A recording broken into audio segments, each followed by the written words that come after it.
Hello, this is Dr. Paul Cottrell, and I'd like to do something unique today. The anniversary for Ted Kennedy's death is coming up on August 25th, and I'm dovetailing it with a video that Glenn Greenwald has done recently about nuclear danger. Okay, and I like doing things that are a little unconventional, for these videos. So let's try this kind of thought that I have here. So Ted Kennedy obviously is the younger brother of the two more famous Kennedys, John F.K. and RFK.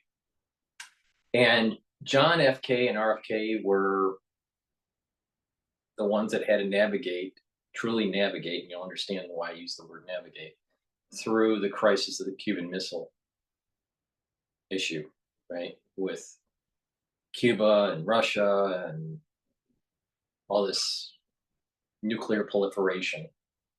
And we were at the edge of the abyss and nuclear annihilation if certain things weren't calmed down. Thankfully, things were calmed down.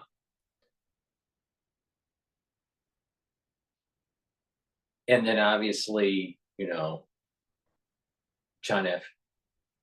Kennedy was assassinated in 63, and shortly after that, RFK is assassinated in 68.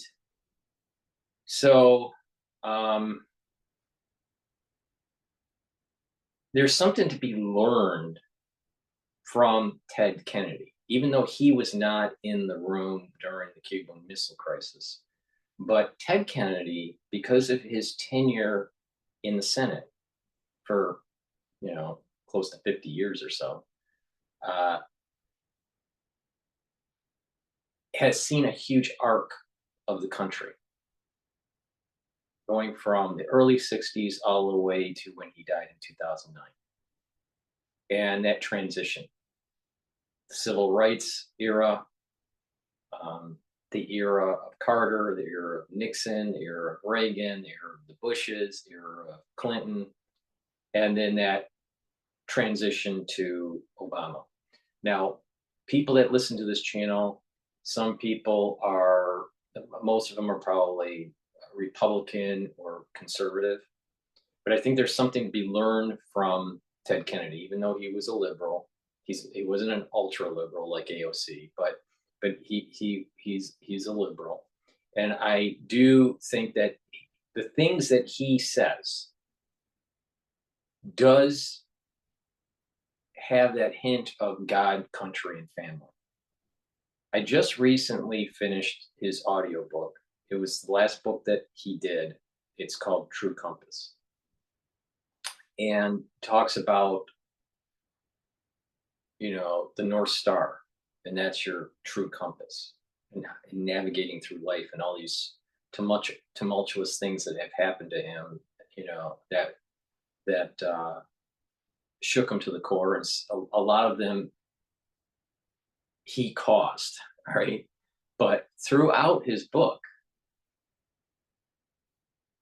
it is amazing the life that he lived and the funny things that happened along his 77 years of existence. He died at age 77. He died from brain cancer, and now if he had the same cancer, it might have been more treatable. And he was a supporter for cancer research. He was a supporter for healthcare for all, and he goes back and forth on the things that he could agree with certain presidents and disagree with others, and that was on both sides. That was on the Democratic side and on the Republican presidents. But there was something to be learned from him. Now, I'm an intuitive type person, all right, and I think that the world is unraveling, and there's some bad things that are happening. And I keep on getting the feeling that we have to learn from the past, and I'm not talking ancient, you know, ancient Egypt or or Rome. When I mean the past, like the last,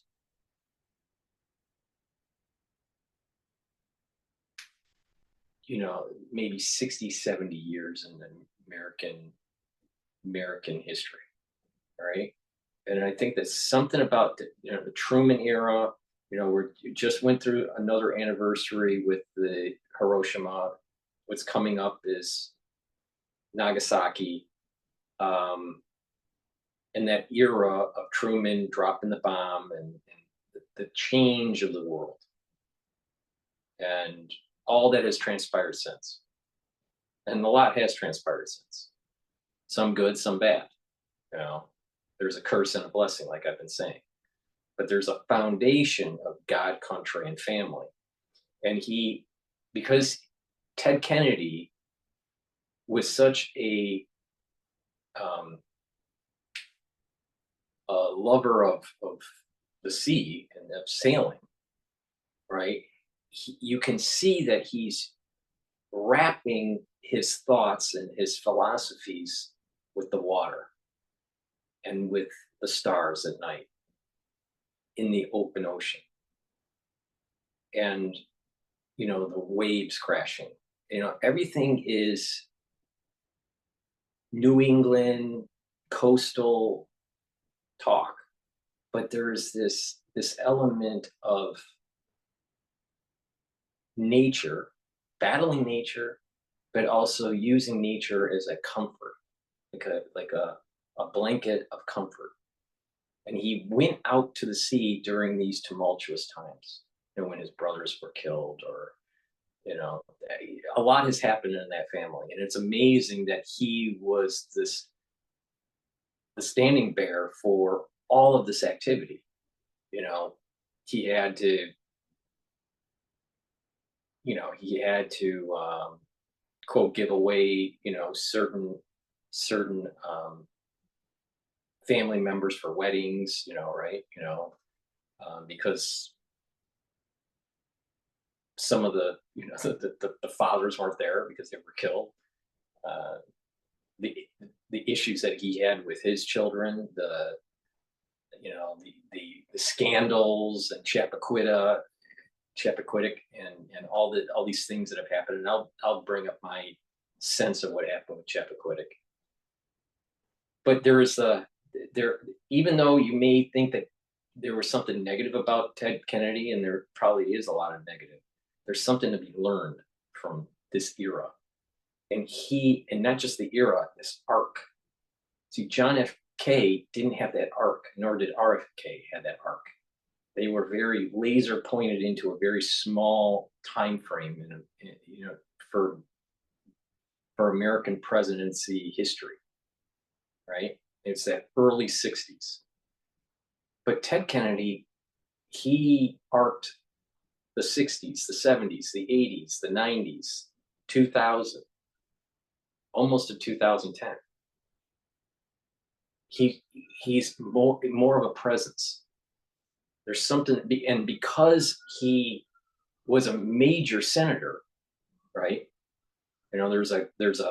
He talks about this, and he spent a lot of time learning about the Senate. He embraced the Senate. He learned its function and the inner workings. And he talks about the inner core and the outer core of the Senate. And he, as an early senator, he was in the outside. But over time, he became an inside Senate. And through that inside Senate, that's where all the wheeling and dealing happens. And that's where the legislation moves the country forward or slows it down, depending on what is going on in that particular era's politics and the president and all this. He talks about how certain things were resisted even during the Bush administration, Bush Senior's administration, and his conflict even with Carter on certain things, because Carter, according to Kennedy, Carter was afraid of Kennedy. So, but there's something to be learned here. And like I said on a different video, that 322, the number 322, is August 24th, going all the way to October 7th. So the incident of October 7th last year, you go 32 days out, you get to August 24th, 2024. And then the burial, or the death, I should say, of Ted Kennedy, which was August 25th of 2009. There's something to be learned here.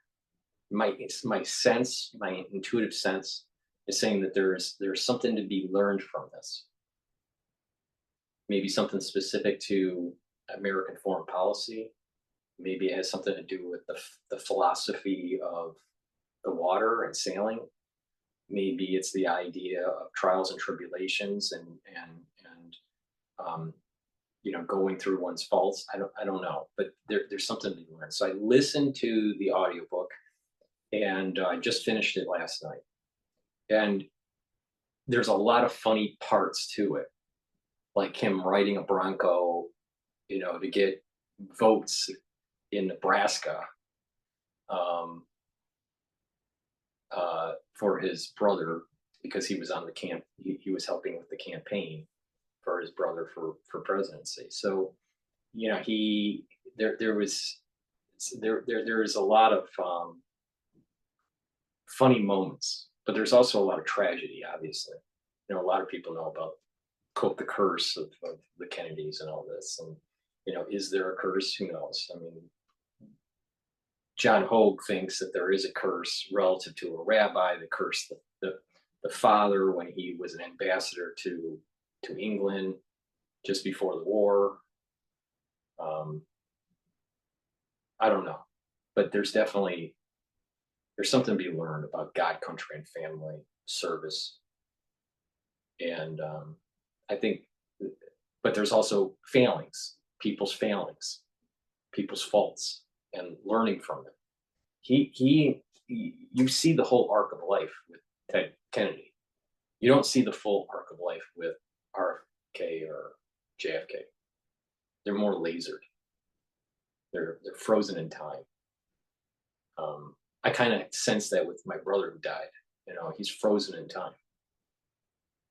And there is no older brother. He's a 36-year-old that's frozen in time. It's a strange feeling. Ted Kennedy also talks about this, the loss of his brothers. Now, there was a forceful loss, in his case. But the loss that I had with my brother was, because of health issues. But there's something to be learned here. I don't know exactly what it is, but I'm just going through my intuition here. And there's a lot of conflict in the world now. And I did a video about this. The strategic deterrence experts of that era, of the 60s and 70s era, to try to bring the Cold War to an end, have died. That's Brzezinski. That's Kissinger. Kissinger was the major one. So we don't really have someone that has had a foot in the era as it was developing. And now we have kind of lost that history. And I think this is part of the reason why something is telling me, pay attention to the 60s, pay attention to the 70s, pay attention to the 80s. Something is to be learned here, because something bad is coming. All right, so I've been given some dates to people. The 322 date, which is August 24th of this year, is a worrisome date that I have. Another worrisome date that I'm concerned about is September 24th of this year. I don't know why. I keep on seeing it. September 24th, 2024. It's blue. It's dealing with New York. Looks like it's dealing with the UN, and it's dealing with some sort of major event. Don't know what it means. But, there's something to be learned here, because we have individuals in the society that have forgotten our history. We have leaders leading these different countries, including ours in the United States, that have lost history.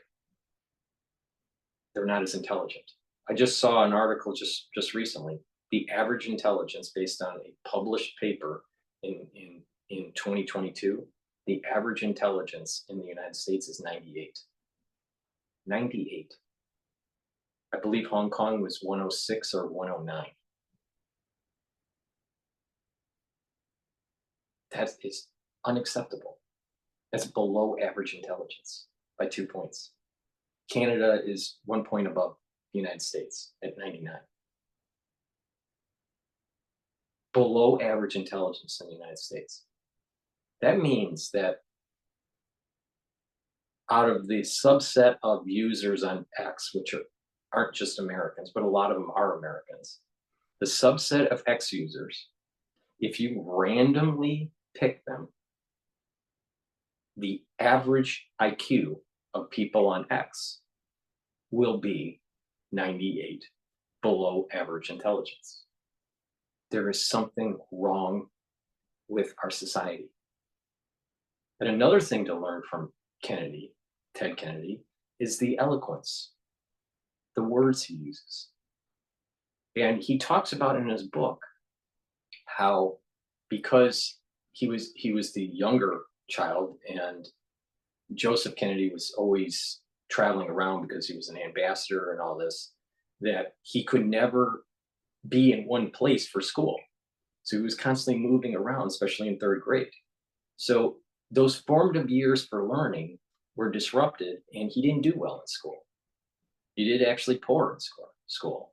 And then, there were tutors, and then boarding school and private school type stuff that he was put into, and improved. He improved. Then he gets into Harvard. And because he didn't do well early on in high school, and there was a little bit of a behavioral issue there too, that his language skills for a foreign language was subpar in Spanish. And he was a football player. He was concerned about losing his position on the football team because of grades. And he eventually had a friend to take the test, and they got caught, and he was kicked out. He eventually was let back in after serving in the Army. So, and he did 2 years of service. It was supposed to be for 4 years, and he wanted, according to the book, he wanted to go to the Korean War, because this is during the Korean War time. And his brothers decided to convince him not to go into the Korean War, sign up for the Korean War, because of their older brother dying in World War II, and JFK, having the incident with the PT-109. And there was already kind of like the curse is starting, with the family, and they just didn't want to put the stress on the parents. So he was convinced by his older brothers not to go into the Korean War. And then his father, because of his connections, was able to shorten his service in Europe. And he ended up going back to Harvard and then finishing his Harvard degree. And supposedly when he retook Spanish, I think he said he got an A minus. So, but the thing is that there is this self-determination of trying to improve yourself, even with your faults, and changing course, going through a storm, trying to navigate through that storm, and eventually having perseverance to be able to get the conditions set for you to be able to keep on going on your journey. That's a big lesson to be learned. There's a lot. I mean, it's amazing that the life that he lived. There's tragedy, but there's also comedy all wrapped up into it, and it's funny. It's also sad, but it's also funny too at the same time. It's and I didn't know any. I had no idea that this person had this kind of life because the media only focuses on a certain sliver of it. The Chappaquiddick incident, or this family of power and wealth. But there was a lot more to it. You know, he felt alone because there was such a an age difference between his older brothers and him, and then the tragedy with his sisters. So these things helped him navigate through life, but also questioned, what he should do or shouldn't do. There was deliberation in his thoughts early on that kind of made him a perfect senator. But he wouldn't see that. He wouldn't have been. I don't think he would have been a good president. And he didn't make it as president. He ran for president. He didn't make it. He couldn't get enough of a voting base during the primaries. But there is a sense of the deliberation gene turned on when he was younger, and he didn't even realize it was happening. But when you see the full arc of his life, you see it. There's something to be learned about Ted Kennedy and the crisis that we're in this world. Even though I'm against his policies, I'm against liberalism, but there's something to be learned from him. The rhetoric, the oratory, the writings, the thinking. This is something that Americans have lost. And unfortunately, if Americans don't pick up and start going to the foundations, just like Ted Kennedy was talking about, he used different words, but he's meaning the same thing: God, country, and family. If you don't go to those and you don't improve yourself physically and mentally, we're not going to have a prosperous nation. And it is unacceptable for Americans to be below average intelligence. The average American is 98. Why is that? Doing poor in school, focused on sports, and it's not focusing so much on sports and being athletic, but focusing on sports and being just a consumer, watching it on TV. When I was a kid, we played outside. We didn't have video games and all this stuff until later on in life, until the 80s. But all through the 70s, everything it wasn't watching TV and video games and all that. It was playing outside. Baseball, football, soccer, playing war in the woods. There was activeness. We don't have that today. We don't have that today. And now we have all the social media and video games, and no one's reading, no one's writing. I wouldn't say no one, that's too general, but there are a lot of people, their writing and reading skills have declined. And I think this is becoming more common in Western developed countries.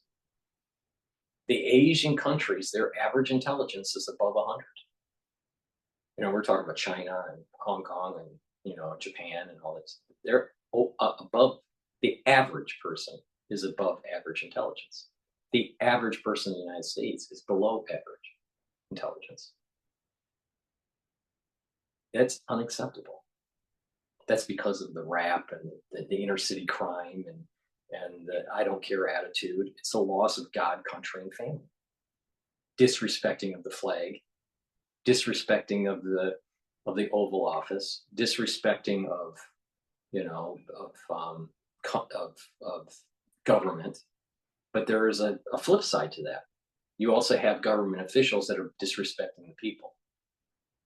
So when I say disrespecting of the office, it's a lot of times not just of the population disrespecting the office, but also the ones that are holding the office are disrespecting it. And they're not holding high reverence to it. It's an issue. It's an issue. And it devolves.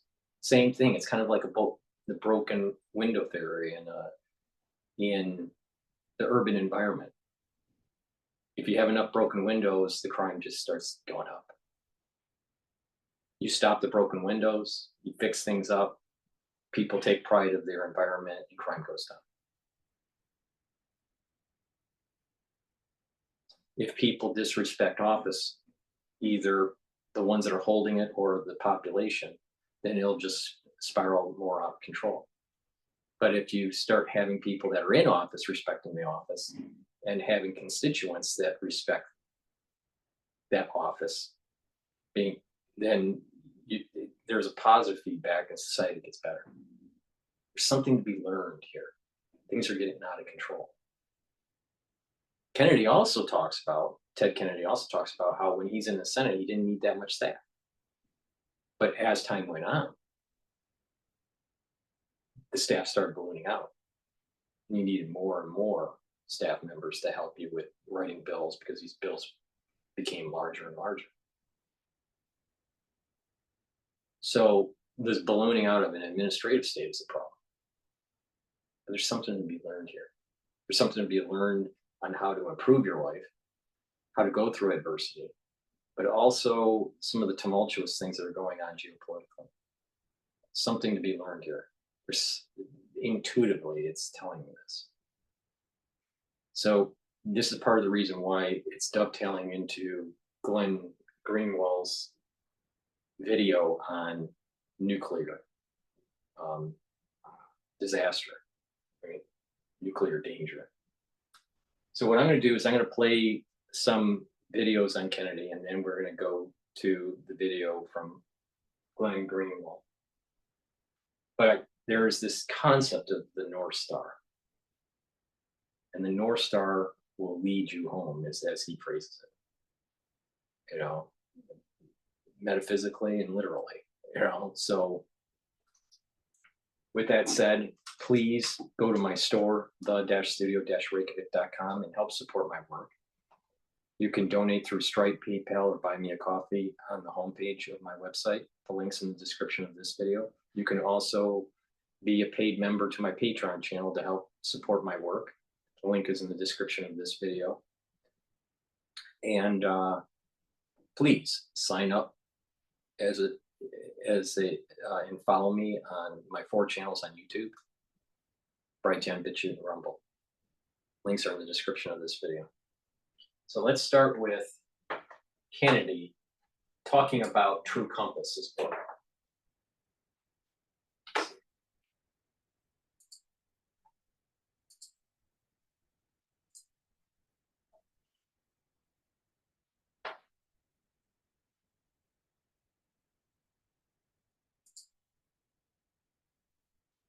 I had a sit down with my dad. He said, now, Kenny, you have to make up your mind whether you want to have a constructive and positive attitude and influence on your time.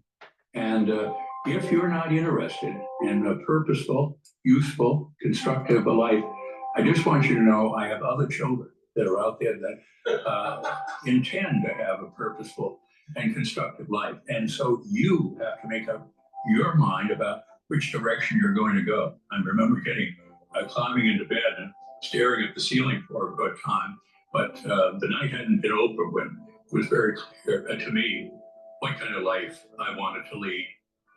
There's nothing surer than a North Star. It doesn't vary, it doesn't change. It's constant. The idea of a compass and following the directions of the compass and staying true to its direction makes sense to me. What I've tried to do in the United States Senate is to be true to the things which have been important in my life.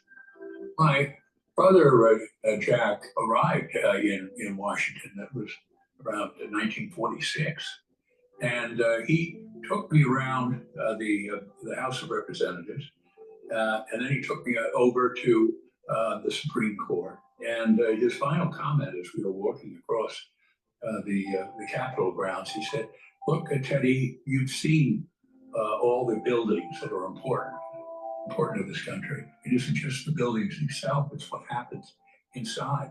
And I remembered that a bit of advice my whole life, and still pretty good.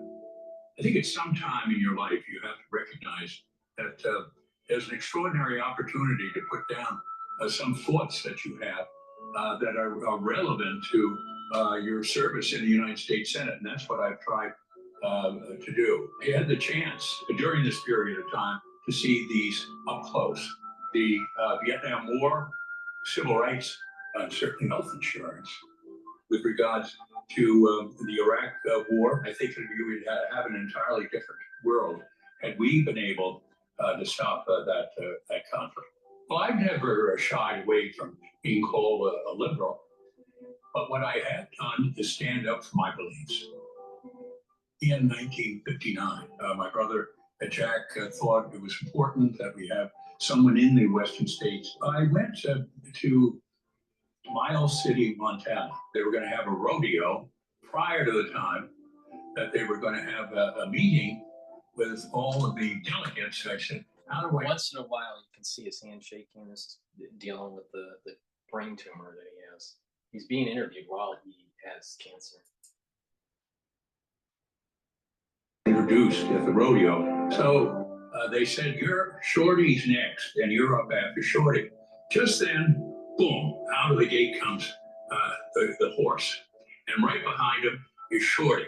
And I look over there, and the Shorty lasts about 8 or 9 seconds, and then boom, off Shorty goes in the air, and then he goes down on the ground there. And then I saw something which was one of the scariest things of my life.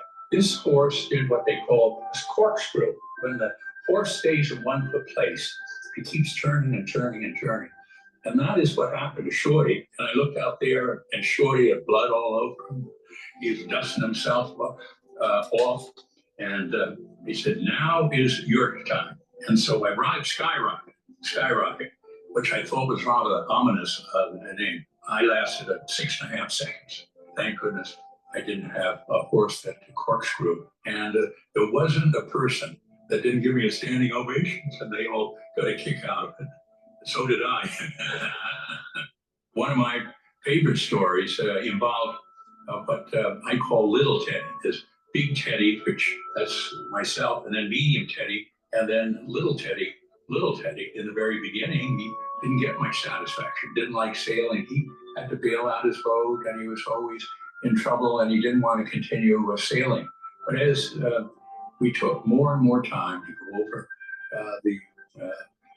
the technique and the various kind of procedures on the boat, Little Teddy just got better and better and better. The start of August, middle of August, he began to win the races. And at the last race, he won the whole series. And by the end of the summer, he was eager to learn. When they gave the awards, he got the award for the most improved sailor.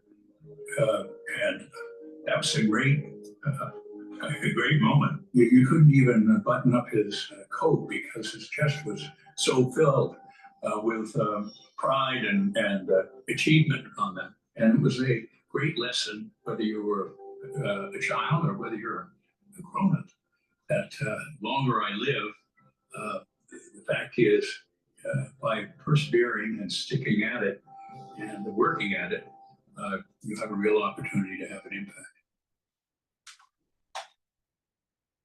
Okay, so that was that video. Now what I want to do is play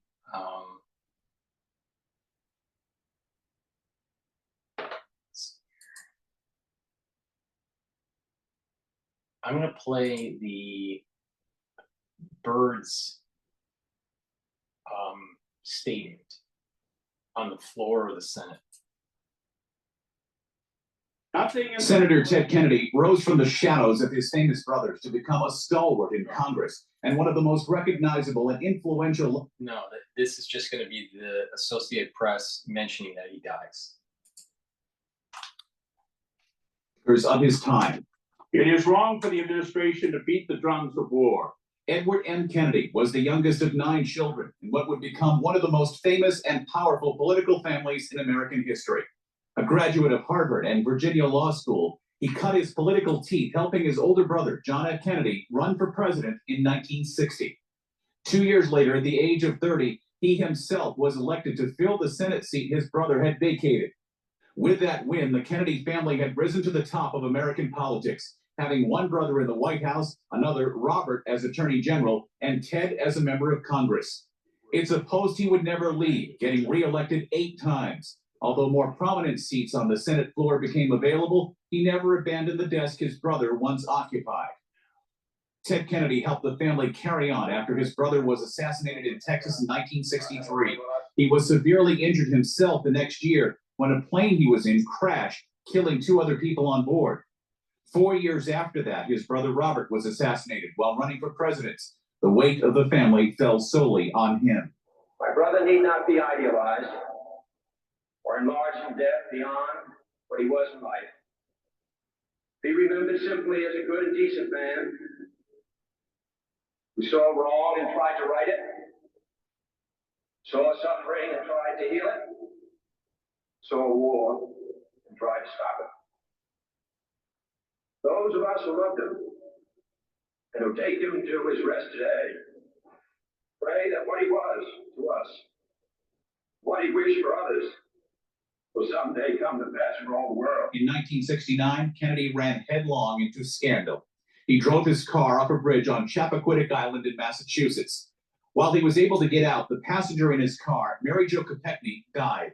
Kennedy later pleaded guilty to leaving the scene of an accident and was given a suspended 2-month sentence. Whether some awful curse did actually hang over all the Kennedys. He deflected calls for him to run for the White House, instead building up his stature in the Senate, where he was fast becoming one of the most effective Democratic leaders. He did test the presidential waters in 1980 when he tried to wrest the nomination away from incumbent President Jimmy Carter. He won 10 primaries that year, but later bowed out of the race.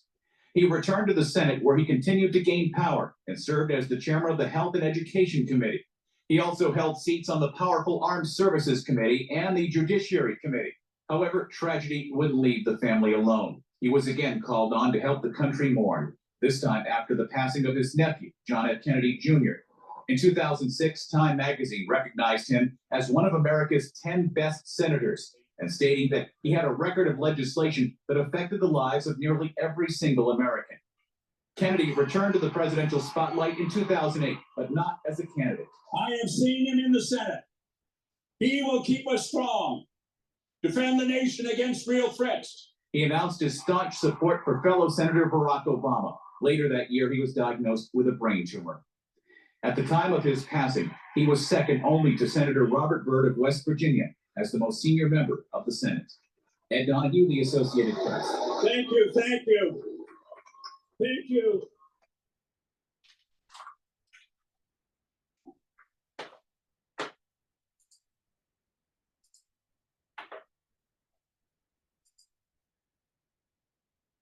Remembrances today for their father made reference to the sacrifices that are required when you hold public office.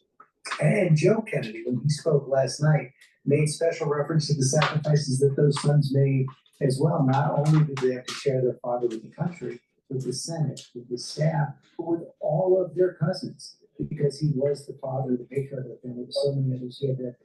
He had so many other responsibilities. Those eulogies by the sons, though, today were really, for me, the highlight of the day. We talked about it earlier, especially Ted Jr., who lost his leg to cancer at the age of 12, I think, maybe even a little bit younger, telling that story about his father wouldn't let him give up, and carry him up that hill where they were trying to sled if he had to, and to hear sort of the conviction and the vigor and the emotion and the love in his voice all at the same time. was a testament to Ted Kennedy as a father.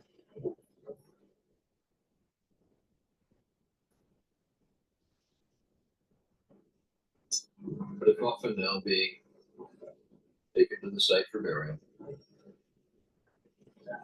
Ricky Kennedy and the family gathered.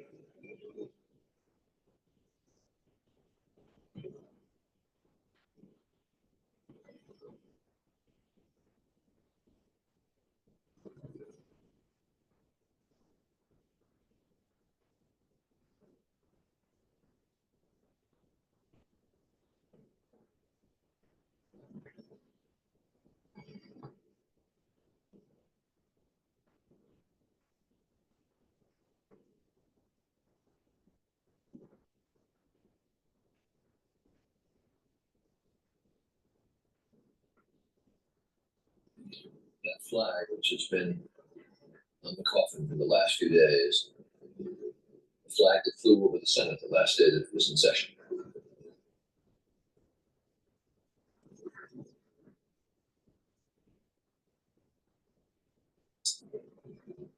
And as the service proceeds, those members of the military will hold it there, taut. May I, for just a moment, be the voice of so many all around the world to pay a final tribute to Senator Ted Kennedy and to offer our heartfelt condolence to his wife Vicki, to his sister Jean, to his children and grandchildren, and to all the Kennedy family, as also to that extended family that must probably include most of America. May I also add a word that we who were privileged to watch the very beautiful funeral mass this morning had to be touched by the wonderful part in that liturgy played by the younger generation of Kennedys. The warm and very personal tribute in the elegies of Teddy's sons, and even that of the President of the United States, whose warmth and whose friendship for Ted is obviously so powerful. That, together with the splendid homily of Father Hessian, Ted's parish priest, made our farewell to Senator Kennedy unforgettable. On learning of his death last Wednesday morning, tributes to his half-century of leadership in American life and politics came from all over the globe. May I offer my own short one again? They called him the Lion of the Senate, and indeed, that is what he was. His roar and his zeal for what he believed made a difference in our nation's life. Sometimes, of course, we who were his friends and had great affection for him would get mad at him when he roared at what we believed was the wrong side of an issue. But we always knew and were always touched by his passion for the underdog, for the rights of working people, for better education, for adequate health care for every American.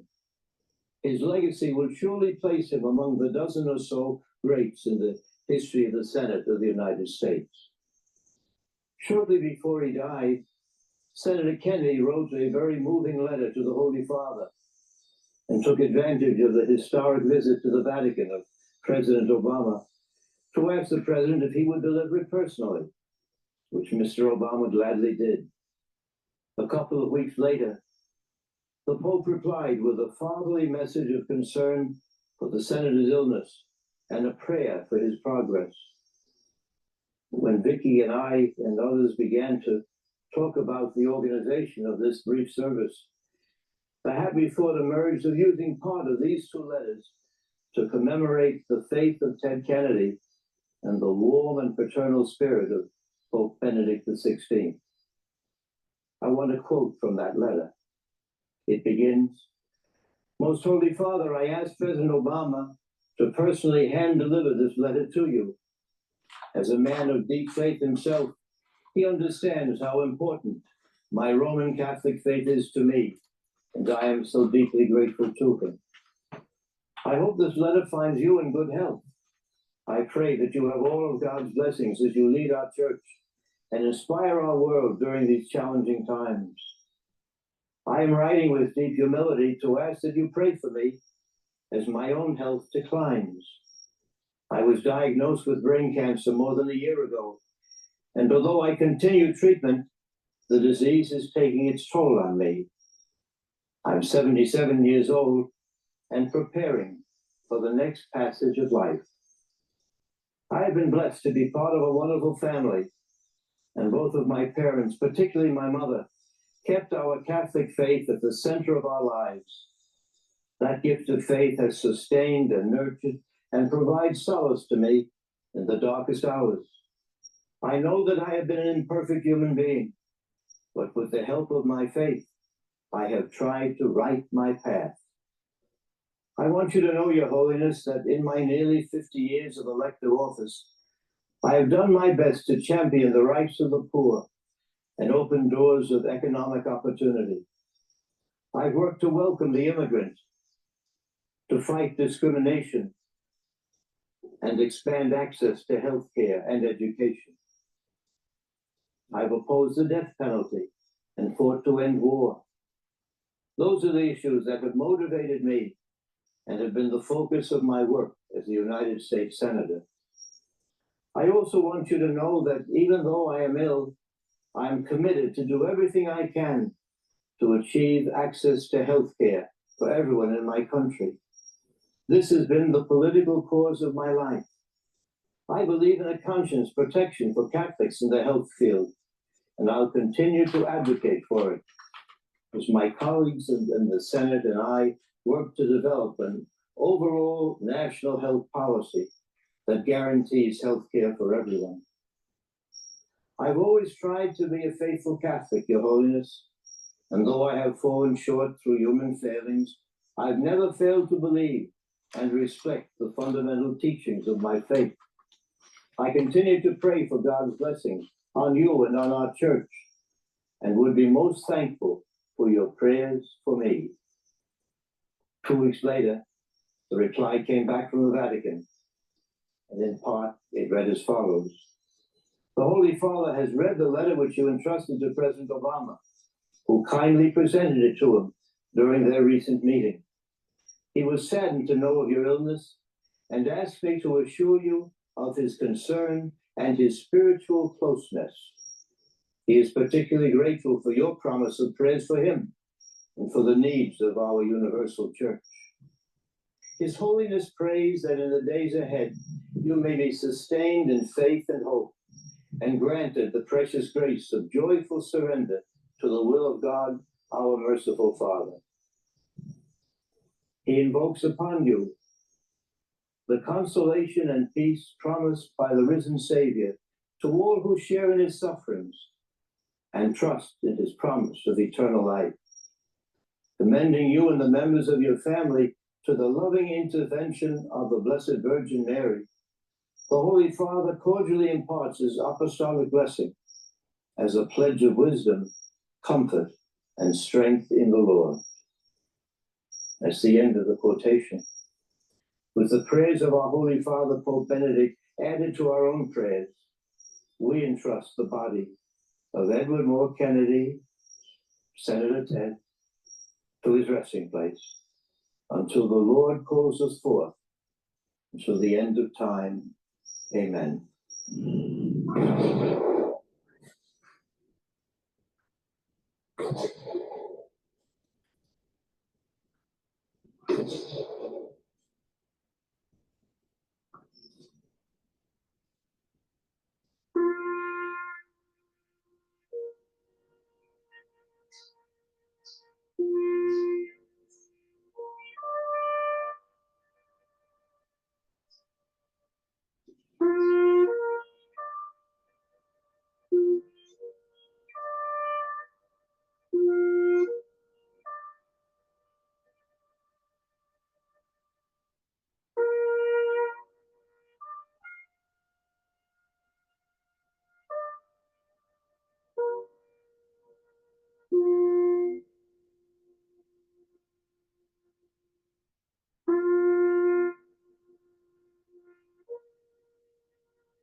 And that is why you don't disrespect the flag.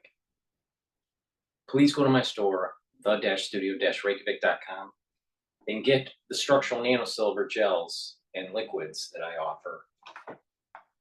For the liquids, the structural nanosilver liquids, I have the structural nanosilver for the 30 ppm, the max 14 for the 14 ppm, and the max 35 for the 35 ppm. You take a teaspoon of this a day, you swish it in your mouth, you gargle with it, you swallow it. That'll neutralize pathogens and help to maintain the mucosal barrier. This way you are boosting up your immune system, you're preventing a pathogen from getting into into the epithelial lining.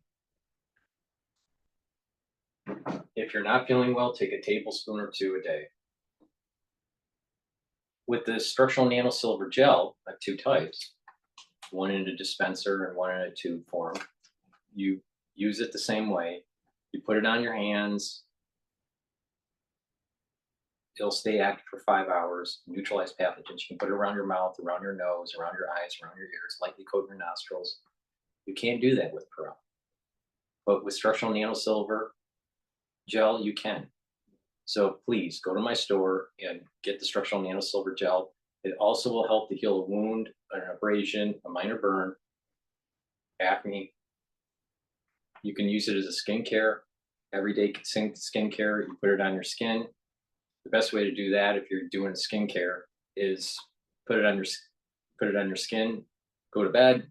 When you wake up, exfoliate. You'll notice that your skin is clearer and tighter, especially around your face. So please go to my store, the-studio-reykjavik.com, and get the structural nanosilver gels. Lastly, it's really important to improve your skin, your bones, your joints, your tendons, right? Your ligaments with collagen. All right. This collagen powder is a big scooper. You just take 1 scoop a day, and you can mix it with your food or with water or with a smoothie or whatever. It has a very nice amino acid profile, right? As you can see on the screen here. So this is a great collagen powder. Take it every day. You'll notice that your skin is improving and your joint health is improving. You'll see the improvements on your skin and your nails quicker than with your joints and your bones. It takes longer for those to go through its healing process and remodeling process. But it's a very high quality product, so please go to my store, the-studio-reykjavik.com. For the ones that have bought the structural nanosilver liquid, also get a applicator set. This is important because you can have the liquid in these different bottles and just carry it in your bag. You can take it to work. You get a nasal spray, dropper, and a spritzer. The spritzer is great for spraying surfaces if you need to neutralize them or to get the back of your throat. The dropper, you use it, to put it in your mouth, and the nasal spray obviously will help to spray the structural nanosilver in your nostrils. With that said, let's go to Glenn Greenwald and this great nuclear danger discussion that he's having with a professor or a scholar. But again, it's dovetailing into the Ted Kennedy ethos, all right? Why? Because there's a huge arc of service in the Senate during a very pivotal time periods in American history, and that there is something being lost. There's an etiquette being lost. There's an intelligence level that's being lost. There's an art of rhetoric that's being lost. There is a loss of history in the United States. And if we go too far into the ocean and forget where we came from, and we don't find that North Star, we're not going to be able to get back home. And we may actually destroy our home in the process. So it's really important. We're in tumultuous times here. It's not inevitable that it's all going to be Armageddon and scorched earth. But we're moving in that direction, and it's dangerous, and we need to just be wise. We have to be calm and realize that that Americans are failing in many categories, and that if we don't raise the bar in terms of knowledge gain and etiquette and God, country, and family, then we are going to lose. We are going to lose that shiny hill, the city on the the shiny, how Reagan say it, the shiny city up on the hill. That's how Reagan phrased it. We'll lose that. Will you lose that blessing? So, pay attention. Social media has destroyed society. It has not helped it. It has destroyed it. There's lots of research that's talking about how intelligence levels are going down because of it. Well, if we have the average intelligence level is going down, our leaders' average intelligence level is going down over time. There's a new generation that's coming in that has been affected by social media. It's just starting into politics. So they're going to lose the history. They're going to lose debate. They're going to lose the concept to sit down and think, ponder. Because really important solutions, really important problems that need really important solutions, it's not a click of a button on a screen. It's not that easy.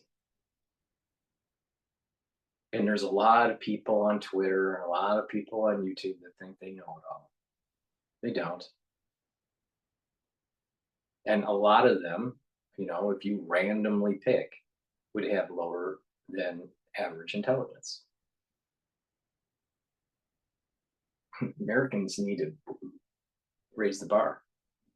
If someone disagrees with you, if they say something, they disagree, people write comments like retarded comments or evil comments. There's a cognitive dissonance and a groupthink, and that's bringing down the intelligence level. Really, we're moving to the edge of the abyss, and we need to stop the craziness.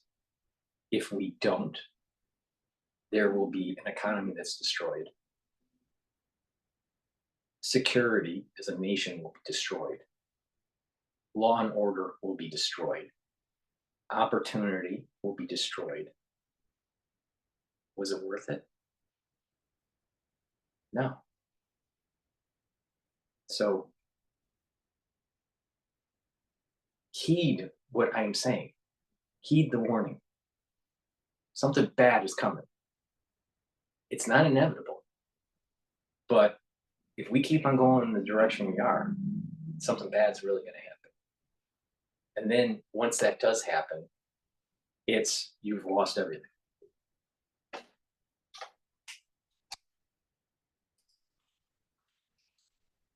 Use of atomic weapons when the U.S. dropped one bomb on Hiroshima and one on Nagasaki, Japan, killing an estimated 450,000 people at once. Much of the next 45 years of the Cold War was centrally focused on the question of how the U.S. and the Soviet Union and other nuclear powers could avoid the risk of repetition, the risk of nuclear war in the future, especially as those bombs became more and more destructive. Fear of nuclear war was embedded in the American psyche. Children learned how to hide in bomb shelters in their school, and news was often dominated by discussion of nuclear war dogma and nuclear war agreements. Yet even as the U.S. is now involved in multiple dangerous conflicts around the world involving nuclear armed states, a war with Russia and Ukraine, war in the Middle East, constant provocative acts toward China, obviously nuclear power, it seems that the fear of nuclear war has sometimes almost completely eroded. In fact, at the start of the Russian invasion of Ukraine, many media articles explicitly insisted that the risk of nuclear war with Russia was vastly overblown, and that we must not let our fears of nuclear weapons and nuclear war paralyze us from pursuing war when necessary. Some even tried to argue that nuclear war could be manageable or even come at an acceptable cost. Professor Nina Tenenwald is a senior lecturer in political science and a director of undergraduate studies in the Department of Political Science at Brown University. Her research has focused on the role of international institutions, norms, and ideas in global security issues, including efforts to control weapons of mass destruction and human rights and the law of war. She's the author of a very relevant book titled The Nuclear Taboo, the United States and the Non-Use of Nuclear Weapons Since 1945, which examines why the world has not used nuclear weapons since 1945 and how we can continue to avoid it. Again, Professor Tenenwald, thank you so much for joining us tonight. I'm really excited to speak with you. Thank you for having me. Yeah, absolutely. So here we are on the 70th anniversary of the first and only use of nuclear weapons when the United States dropped 2 atomic bombs on Japan. And one of the primary topics that you try to assess in your book is why it is that the world has not used nuclear weapons since then, even though there are now more nuclear powers. And even though, as you say, sometimes it might even have been rational or strategically in the interest of a country to have used nuclear weapons, none of them have. Can you touch upon some of the reasons why you think nobody has? Yes, so this is a really interesting puzzle in the history of international relations, because typically when a new weapon is invented, it spreads around and then everybody uses it. And in this case, the US used atomic bombs on Hiroshima and Nagasaki. And as you noted in your opening comments, people, military and political leaders after the end of World War II and much of the public fully expected that these weapons would be used again. And they haven't been. And this 79-year tradition of non-use of nuclear weapons is the single most important feature of the nuclear age. Now, why has this happened? So I think there's several pieces to the explanation.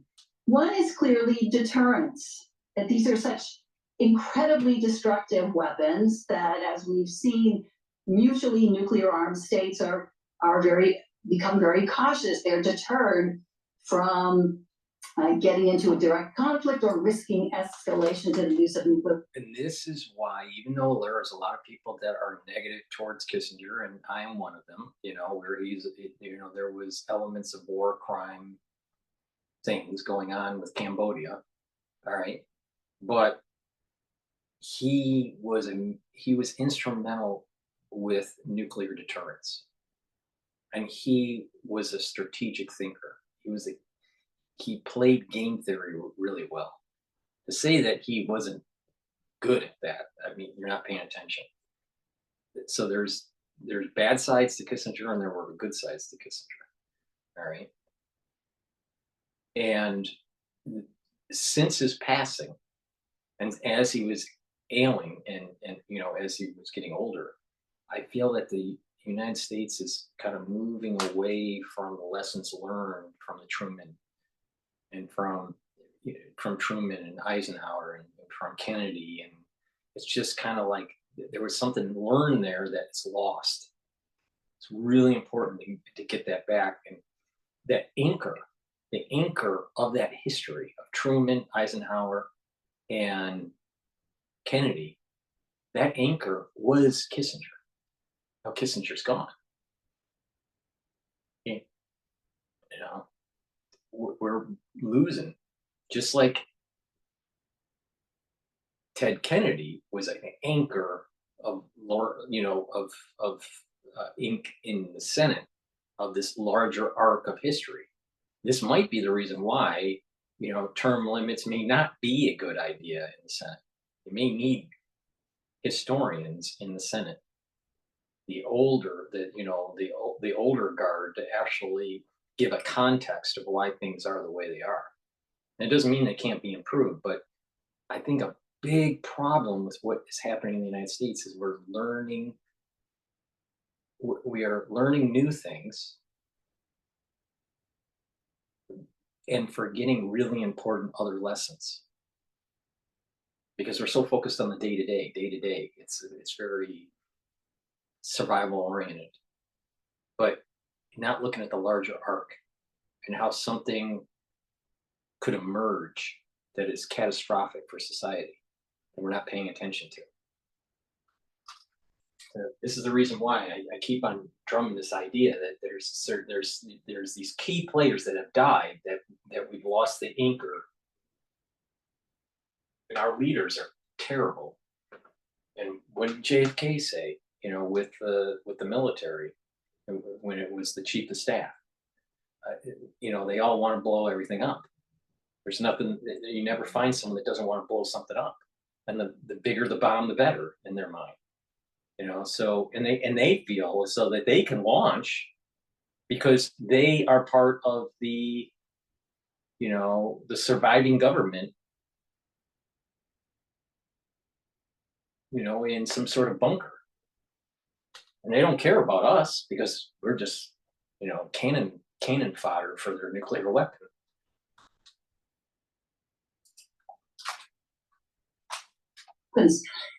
But that's not all of the explanations, because of course nuclear weapons have not been used against non-nuclear states. And so, you know, I began to look into this puzzle because it seemed to me that there was a disconnect between kind of academic theories of deterrence, which are kind of cool, calculating, and rational, and what you see in the historic record from the Cold War, which is leaders, and I looked especially at US leaders, how they thought about using nuclear weapons in a crisis.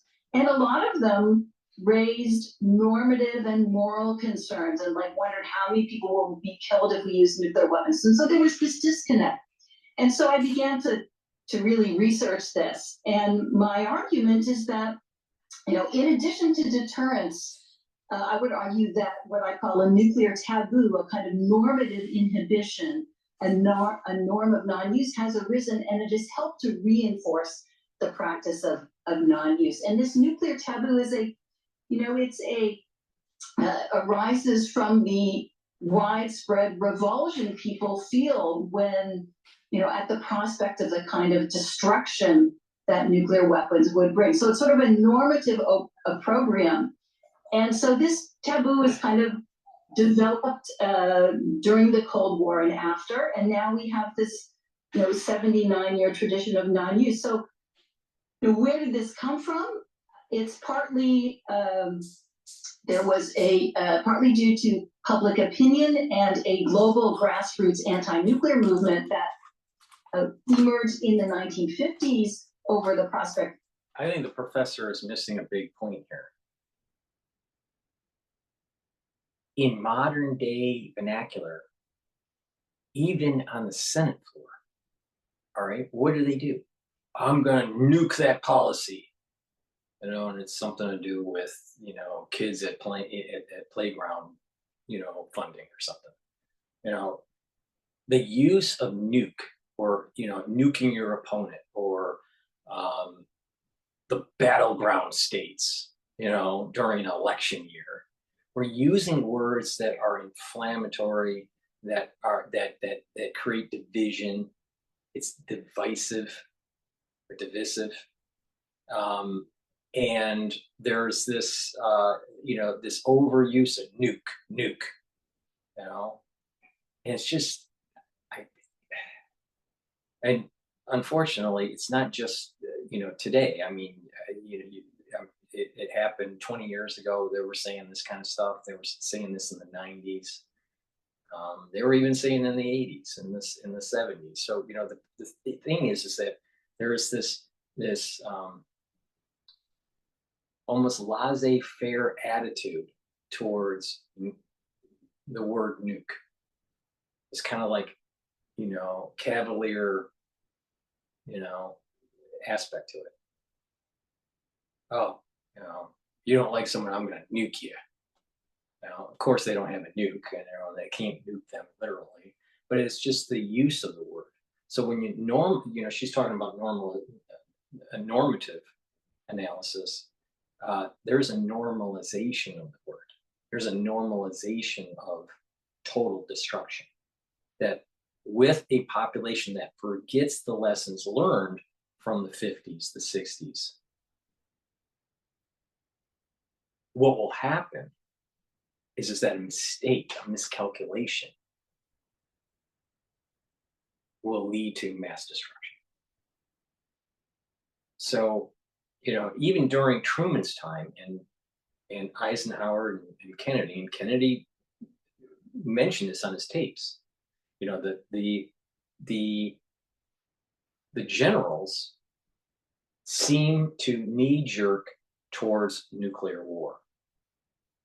They have a bias towards nuclear war because of first strike response, right? Strategy.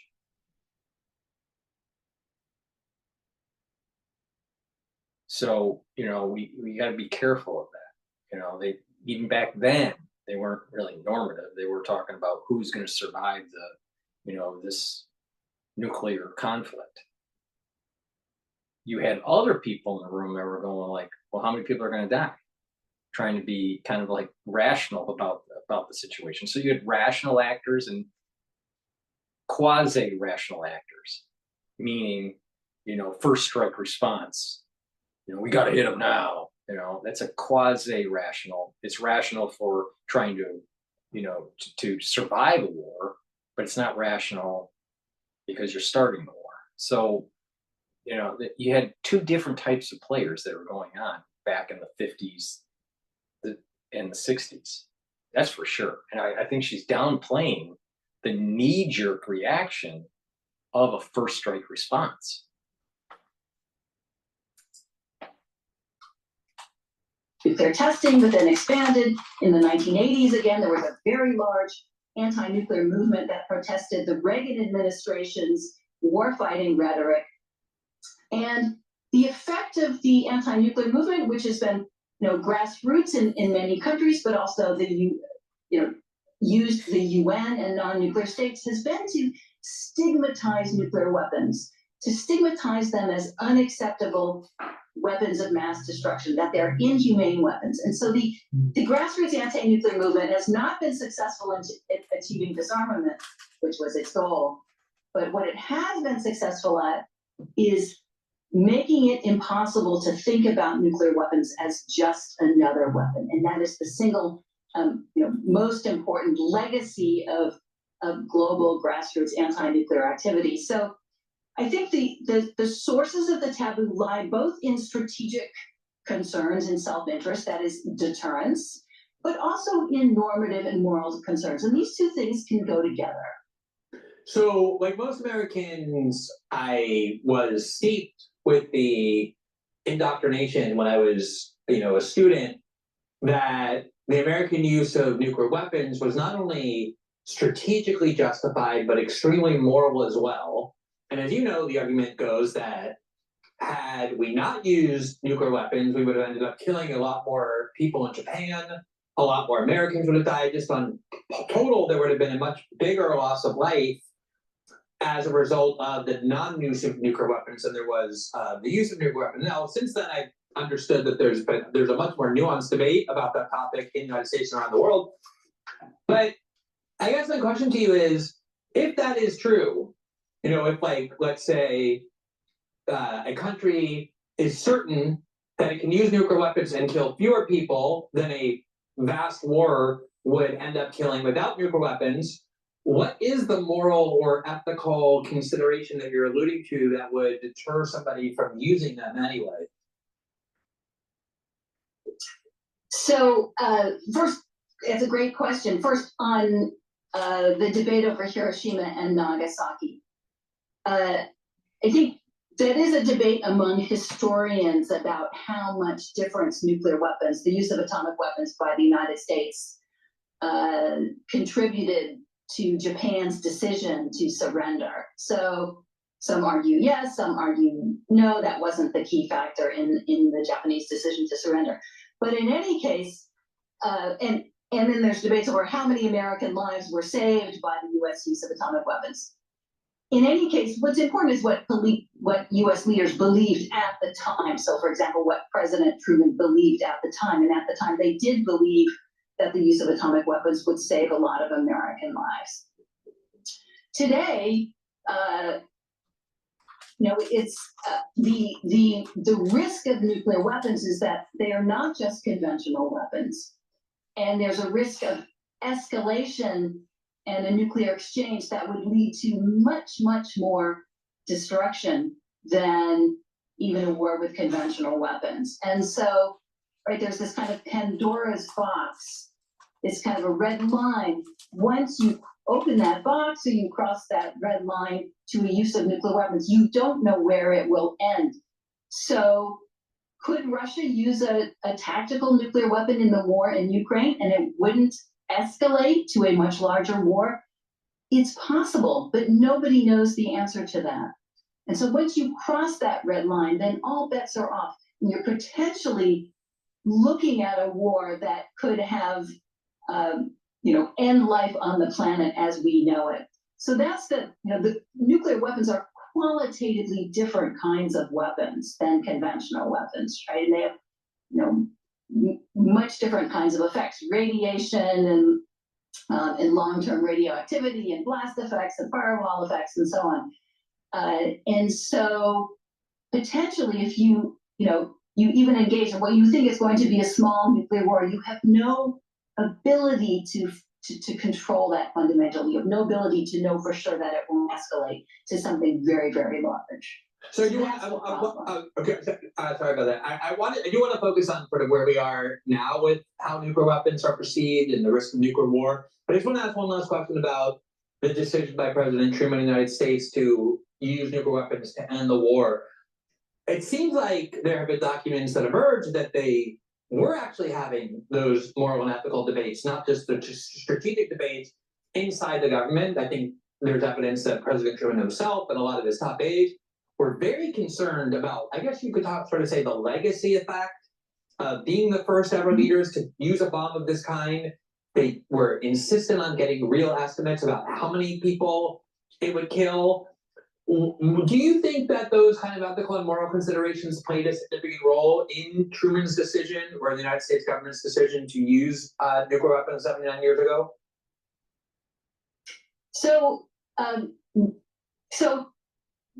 no and yes. No, in the sense that there was a lot of momentum toward using the bomb. So the bomb was developed to use on Germany. And when Germany, the war against Germany ended in April, there was this, in April 1945, then there was this kind of just sort of automatic switch to the possibility of using it on Japan. Truman had just come into office. He was a very inexperienced president. The Manhattan Project already had this momentum that he really didn't control. And so there was this kind of automaticity to it. There had been a set of internal debates about what the target should be in Japan, and the Secretary of State at the time raised concerns about dropping a bomb on Kyoto because he'd been there and had a lot of cultural sites, and so he wanted to preserve it. But Truman got kind of caught up in this momentum of the Manhattan Project that was already underway. What we do know is that once the 2 atomic bombs were dropped and they saw what the consequences were, Truman was very upset about this and basically said there will not be any third bomb dropped, that the U.S. would not drop a third weapon, which was in the ready to be dropped. So, and then Truman later wrote about his moral, concerns about this and his kind of agonies and over, how many people might have been killed. And it's not clear he fully understood, some of the targets people were talking about, but it's clear that he was concerned about how many people were killed by this in Japan and then did not want a third bomb dropped. So, but on balance, I would say the use of atomic weapons on Hiroshima and Nagasaki basically was the continuation of immense destruction of civilians caused by conventional weapons and the fire bombings of Tokyo, for example, and Germany. So it sort of continued the level of a kind of destruction that was already well underway by the time we got to August 1945. I want to look at this issue that you mentioned about deterrence because it's obviously central to nuclear dogma and doctrine. It's clearly been a major reason, as you said, why there hasn't been a further war, namely the United States and then the Soviet Union. Now Russia can easily destroy one another and would do so the minute nuclear weapons were in the air. But there's also this other aspect of this deterrence idea, which namely that countries see that if you have nuclear weapons, it serves as a deterrent against countries attacking you. And if you don't have nuclear weapons, it makes you far more likely to be attacked. We've seen that over and over. I mean, the United States could have attacked Pakistan after 9/11, which I think clearly had more of a relationship to 9/11 than Iraq did, but Pakistan has nuclear weapons and Iraq doesn't, and it was much more easier to invade Iraq. We see the same thing with Russia and Ukraine. Ukraine has no nuclear weapons. If they had nuclear weapons, it would likely change that calculus significantly. Nobody messes with North Korea because they have a stockpile of nuclear weapons that people genuinely fear. So do you think that this deterrence, while on the one hand kind of keeping the peace, is on the other incentivizing every rational country because they're thinking, well, you don't have nuclear weapons. We're the countries that get attacked. You see that now with Israel and Iran. Now, Iran clearly feels obligated to attack back, but they're petrified that they don't have nuclear weapons and Israel does. And I think the calculus would be much different if Iran did on both sides. So how do you see that kind of work motivation that nuclear weapons are creating? Mm-hmm. Sure. Well, that's the whole idea of nuclear proliferation. I think that some countries look at Ukraine's situation and say, well, if Ukraine had nuclear weapons, it wouldn't be in the position that it's in. For a bunch of reasons, which I won't go into, it would have been impossible for Ukraine to keep its nuclear weapons. But I think the larger issue here is, what are the advantages and disadvantages or the risks and costs of deterrence? So deterrence does work, right? At some level, deterrence does work, and it probably where it works best is preventing an attack on your homeland if you have nuclear weapons. But it's like it won't always work, and the risks and costs of deterrence are very high. And again, we just have to look at the Ukraine war, where deterrence does seem to be working on both sides. So, the West and the US have deterred from more aggressive support of Ukraine, and Russia so far is deterred from expanding the war to other NATO countries, say Poland and Romania. But what happens if Russia decides to kind of take a little nip into Poland, the little nickel and dime kind of actions? How do you respond to that? And as these kinds of little nickel and dime aggressions ratchet up, at what point do you risk getting into nuclear war through miscalculation or misperception, which is probably the most likely way we would get into nuclear war. So, I do think deterrence works at a minimal level, but I think the costs and risks of it are extremely high, and it's unlikely to work forever. There's going to be a moment when it doesn't work, and then what happens? And that's why I think we need to be moving over time to reducing the role of nuclear weapons and moving toward a world of many fewer nuclear weapons. Ultimately, perhaps some disarmed world or something close to that. But even with nuclear deterrence, especially at the beginning of the Ukraine war, I mean, people were not sleeping well at night, even under the nuclear umbrella, because it doesn't guarantee that Russia won't attack another NATO country in some way. And I think it's the costs, right? Nuclear deterrence is useful for a very small number of things with very significant risks and costs.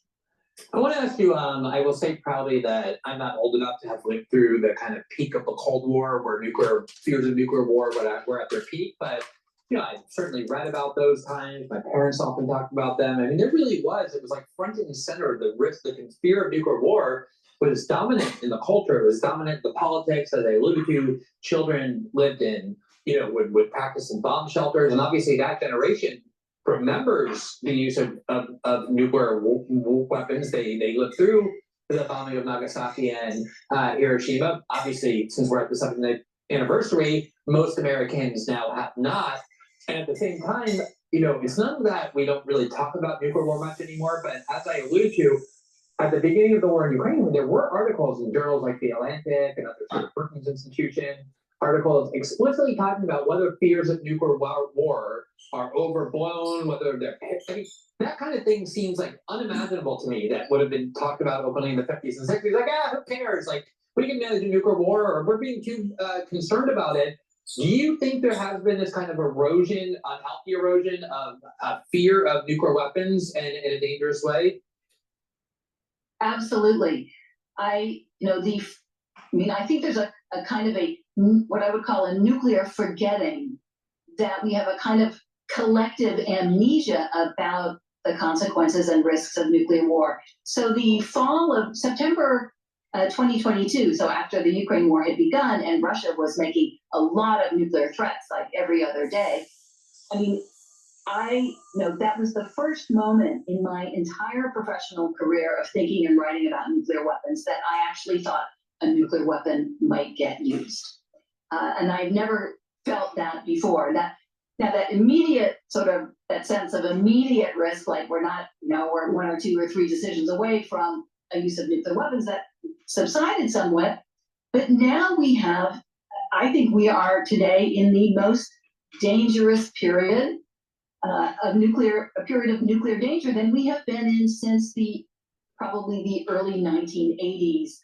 So we have the Russia-Ukraine conflict and all the nuclear threats that Russia has been making, and we have the complete dismantlement of the arms control framework, the U.S.-Russia arms control framework, which has helped to stabilize the nuclear relationship, provide channels of communication, and establish shared understanding. So what we have left is, in 2018, Trump pulled out of the Iran nuclear deal. In 2019, the U.S. pulled out of the Intermediate Range Nuclear Forces Treaty, which prohibited the kind of medium range missiles in Europe because they have such a short flight time, so they're very destabilizing.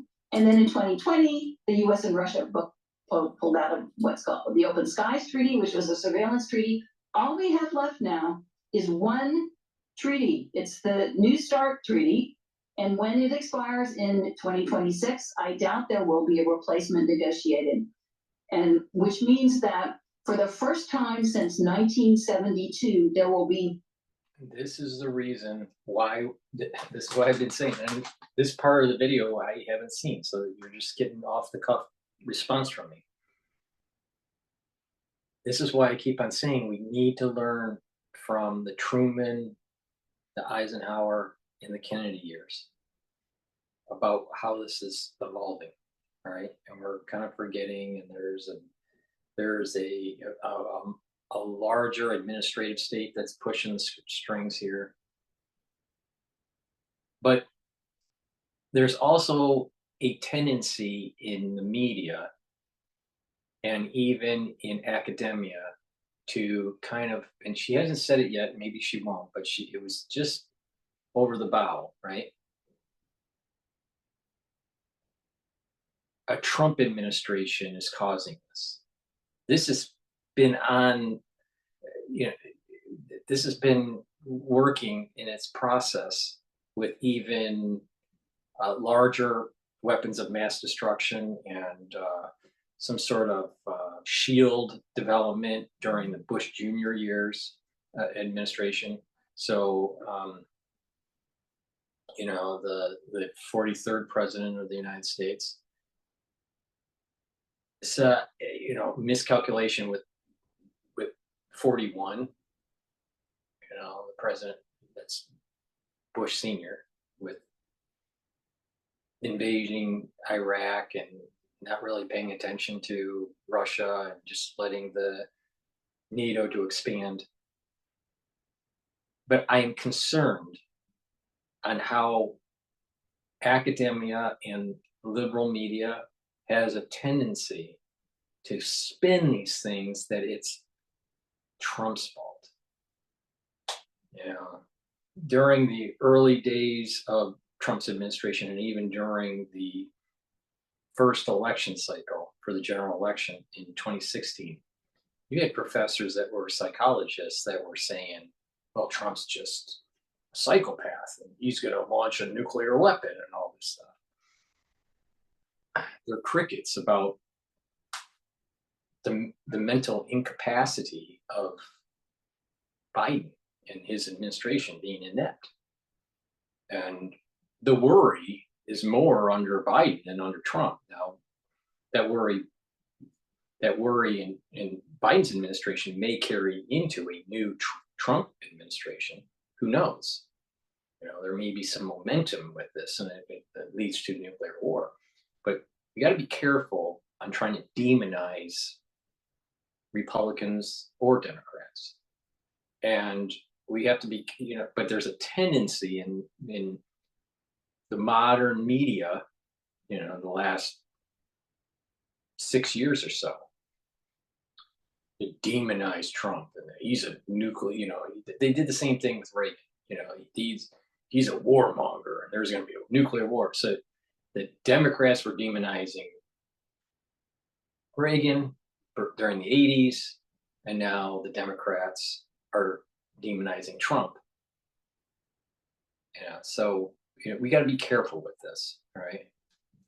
It's just kind of slightly shot over the bow. You know, she's not as, I've seen worse, but I want to rewind because this is an important point that she's making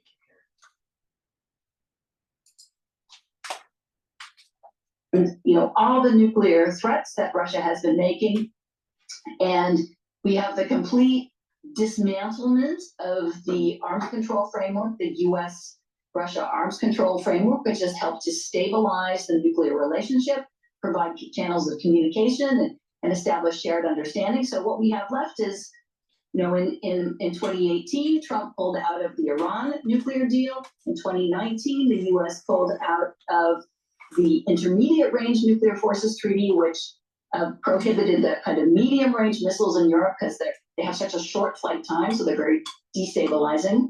And then in 2020, the US and Russia both pulled out of what's called the Open Skies Treaty, which was a surveillance treaty. All we have left now is one treaty. It's the New START Treaty. And when it expires in 2026, I doubt there will be a replacement negotiated. And which means that for the first time since 1972, there will be no restrictions on the US and Russian nuclear arsenals. That is an unbelievable situation. And now to add to that, we now have, you know, Russia running war games using non-strategic or what are called tactical nuclear weapons for the first time. These are this small. This is the reason why they need to convince the American public that they need more nuclear power plants.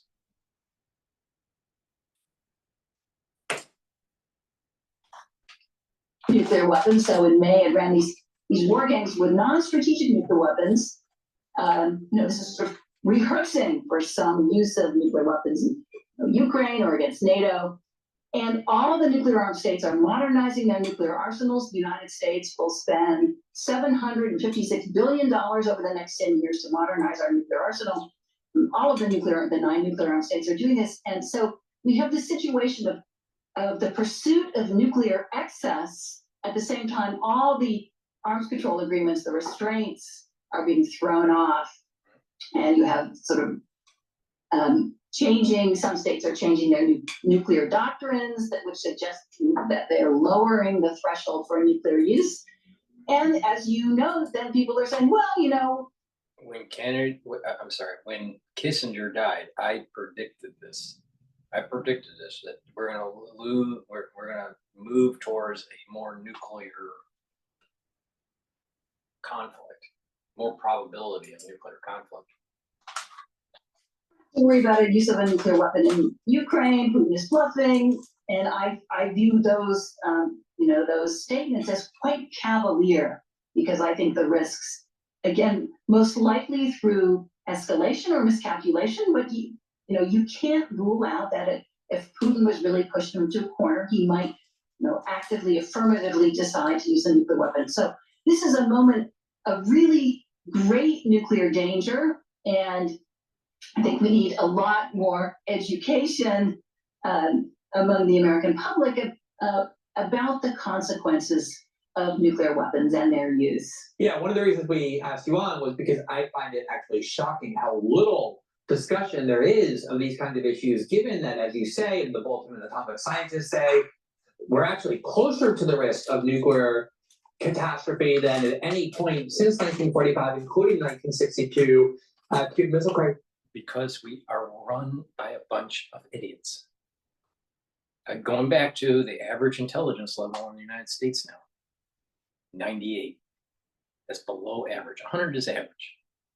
The average person in the United States is below average intelligence.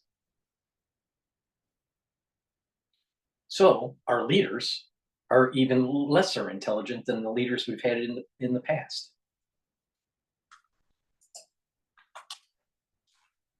I have a couple other questions for you. I don't want to delve into like the politics of Russiagate or the validity of it or whatever, but one of the things that I was concerned about with the emergence of Russiagate and the kind of narrative that Russia interfered in our 2016 election and kind of meddled in our democracy and the like, and especially this idea that kind of any contacts between the US and the Russians, or American officials and Russian officials, were inherently suspicious in some way, that it kind of contaminated the ability of the United States and Russia to do what they've always done, which is maintain an open line of communication in order to prevent the kind of miscommunication, misperception that might inadvertently trigger a nuclear war, as happened in 1962. Does that concern you? Do you agree that like one of the outcomes of Russiagate, again, regardless of political validity or journalistic validity of it, was that it kind of poisoned relations between the two countries to the point where there's not nearly enough communication between the two? Yeah, I think it's bigger than Russiagate, though. I mean, relations between the US and Russia took a dive in 2014 when Russia invaded Crimea. And Putin and Obama really disliked each other. And so I would date that, as the starting point of the real decline in US-Russia relations. I mean, Putin is really difficult to deal with. I mean, this is not just a US problem, but Putin is unbelievably difficult to deal with right now. And the Ukraine war has really, basically put an end to US-Russia arms control discussions. I mean, those are just not happening. And, in 2023, Russia essentially pulled out of the kind of communications channels of the New START treaty. And I mean, Russia says it's still adhering to the limits on warheads, but it is not going to engage in the communications channels, which are regular meetings where the two sides got together and talked about their arsenals and their deployments and their tests and so on. So these communications channels are incredibly important. And so Russia, after the Ukraine war, Russia shut that down. And the US and Russia have not held any strategic stability dialogues. So it's not just Russiagate. It's really a broader deterioration of what used to be a cooperative relationship in the nuclear area. Remember, after the end of the Cold War, the Pentagon provided a lot of funding to employ Russian scientists and to help Russia deal with the problem of loose nukes. So there was a lot of collaboration there. That has, of course, all come to an end. And now we have really very few contacts, very little discussion. I think as long as Putin is in office, this is going to be very, very difficult.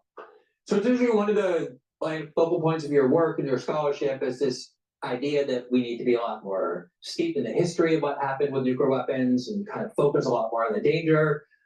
And there was this massive, gigantic film about, the Manhattan Project and the like, Oppenheimer, which I would bet educated people not necessarily well or poorly, but just, my guess is that people, in 80% or 90% of people who know about the Manhattan Project know it because of that film. Their understanding of the development of nuclear weapons and the reason they were used come from that film. As a scholar in this field, did you consider that film like reasonably accurate, and do you think its gigantic success was helpful in the cause of having people think more constructively about this problem?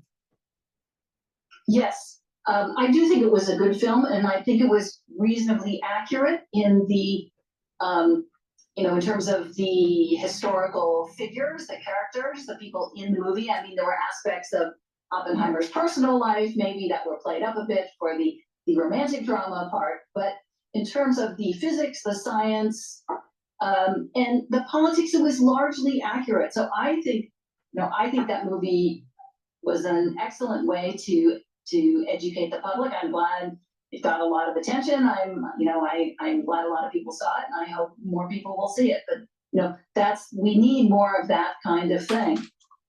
All right, last question. I've heard Donald Trump many times say, while he was in office and since, he's sort of, a figure who just like blurts things out that other people wouldn't. Before we go to him bashing Trump, please go to my store, the-studio-reykjavik.com, and get the lozenges and the drops. I have blueberry drops in a 100 count. I have elderberry zinc lozenges in a 21 count. And I have a honey and lemon drops in a 100 count. You should stock up. The cold season's coming in the United States. The moment you have an irritation in your throat, you want to get some drops or lozenges and get those secretions, so you're neutralizing the pathogens and you're maintaining a mucosal barrier. You're reducing the chances of getting a cold or something even worse. So it's really important to just have this stuff ready at your household. Get a couple bags or 3-4 bags, depending on the size of your household, just so you are ready for the cold season. There is an uptick in some of the pathogens that cause the common cold, all right? And it's important to neutralize early. Why? People would go, well, what, it's just a common cold or the flu or whatever, right? Well, the reason is that it takes about a week to heal, but it takes about a week to get over an infection, bacterial or viral or whatever, all right? Typically, if you're healthy. But at the cellular level, it takes weeks. And if you have a prolonged cough, it takes even longer to heal, to remodel the damage. And if it's really bad, you may actually get fibrosis from it and scarring. But the thing is that it's important to attack it right away. All right. And a lot of people that don't follow kind of this like anti-aging, boost up your immune system protocol, they get sick about 2 or 3 times a year. All right. The ones that are not following my advice. And when they get sick 3 times a year by not following my advice, you're taking almost from the time you are getting sick to actually healing from that infection fully is about 4 weeks, sometimes 5 weeks, depending on the severity of it. Even if it's minor, it's 4 weeks to actually heal the cells and bring down that inflammation, all right? So if you're getting sick 2 or 3 times a year, your body is fighting for 3 months of the year. That's 1/4 of the year. And that's happening year after year after year. Now, do you understand why it's so important to follow the protocol? Because you are cutting at the pass and you're reducing the amount of inflammatory days that your body is in. When you do that, you age slower. People that are chronically sick, they age faster. Why? Because you're constantly inflamed. So this is the reason I keep on telling everybody, follow my protocol and you will age slower by neutralizing pathogens, bringing down the pro-inflammatory cytokines, and bringing down the reactive oxygen species load by taking strong antioxidants. Very simple. You got a lot of people out there that just don't listen. Just don't listen. So please go to my store and get a couple bags of this. Be ready. Attack it right away. So you don't have to be waiting 3 or 4 weeks for your body to remodel, even with a minor infection. Now, it's even worse if it's a chronic infection. With chronic infections, it may take 6 months to actually remodel, depending on what is happening and what kind of damage is taking place. It's just like people need to wake up. But, you know, when you're talking to, you know, when you have a society, that has average or below average intelligence, a lot of mistakes happen, and it doesn't have to be that way. All you got to do is train yourself. Train yourself to improve your intelligence. Train yourself to get a better body. You know, stop being the American schlub, and that way you actually, you know, are a productive citizen. Please go to my store, the-studio-reykjavik.com, and get the structural nanosilver soaps. I have very high quality soaps in different varieties. So go to the store and neutralize those pathogens. Turmeric, really important to bring down inflammation, and it's also an antioxidant. You couple that with ashwagandha that controls blood glucose levels, and it'll bring down that inflammatory response cardiovascularly. This is really important to keep that inflammation down. When you keep that inflammation down, your body is healing, your immune system is boosted up, and you slow down the aging process because you aren't chronically inflamed. Real simple concept. Real simple concept. Vitamin D3, gene expression cofactor, helps to get rid of cells that have been infected through apoptosis, right? D3 helps cells to go into apoptosis if they're infected. Really important during the cold season. Really important during the 2020 crisis. In addition, this will help to absorb calcium. So please go to the store and get the vitamin D3. There are an awful lot of people that don't understand, you know, the benefits of taking vitamin D3 on a regular basis. And I just told you why you should be doing it. Clarity factor, very important to get rid of that brain fog and get those neurons firing consistently throughout the workday, while you're studying, you know, while you're in school, even if you're retired. It's important to keep those neurons firing, right? And they'll have strong neuroplasticity. That means that you'll think faster and you will have better memory, and you're slowing down the neurodegenerative aspects of aging. So please go to the store and get the clarity factor and get those neurons firing. Vitamin C, very important to prevent scurvy, and it helps with your skin. It'll help to improve your skin, and it boosts up your immune system. If you're not feeling well, take a double dose of this. Lignans, extremely important to improve your immune system. It's a powder. You mix it with food or with water or a smoothie or whatever. Take it every day, and it'll also help with your hormonal health. This is for males and females. A lot of people don't understand, and I need to do a video on this, but the endocrine system is disrupted because of our lifestyles. The food we eat, the processed foods that are out there, the air we breathe and the water we drink have problems, and it affects our endocrine system, and you need to stop it. So you have to filter your water. You have to stop eating processed food. Stop eating, you know, fast food. Stop. Most restaurants suck. Most restaurants don't even know how to cook. So, you know, and start eating better.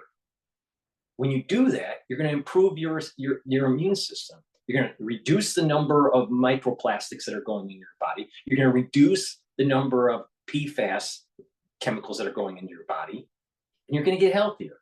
Then you take supplementation like this, and it's going to improve your endocrine system and boost up your immune system. You don't follow what I'm saying, and you're going to grow. You're going to get older faster, and you're going to have ailments. Resveratrol It's an antioxidant, but it also helps to get rid of senescent cells. Really important, and it works well coupling it with other antioxidants like C60 because it helps to boost up the immune system. Probiotics, really important to be taking. I have a powder form and also a veggie cap form. This one's the veggie cap form. You take it every day, it improves your gut biome, allows you to absorb nutrients better metabolism, reduces, by having a good gut biome, you're going to reduce inflammation in your gut.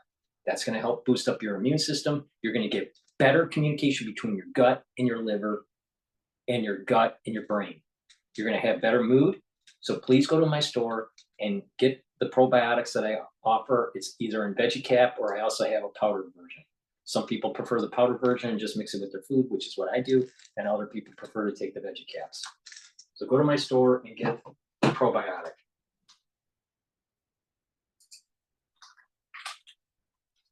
Pour it out, and sometimes it misleads people, and other times it kind of inadvertently enlightens. And he talks a lot about classified briefings he's had about the development and evolution of nuclear weapons and how they're in like kind of a different universe of destruction than even Nagasaki and Hiroshima, which I guess stands to reason that over 75 years the science would get better, the weapons would get more destructive.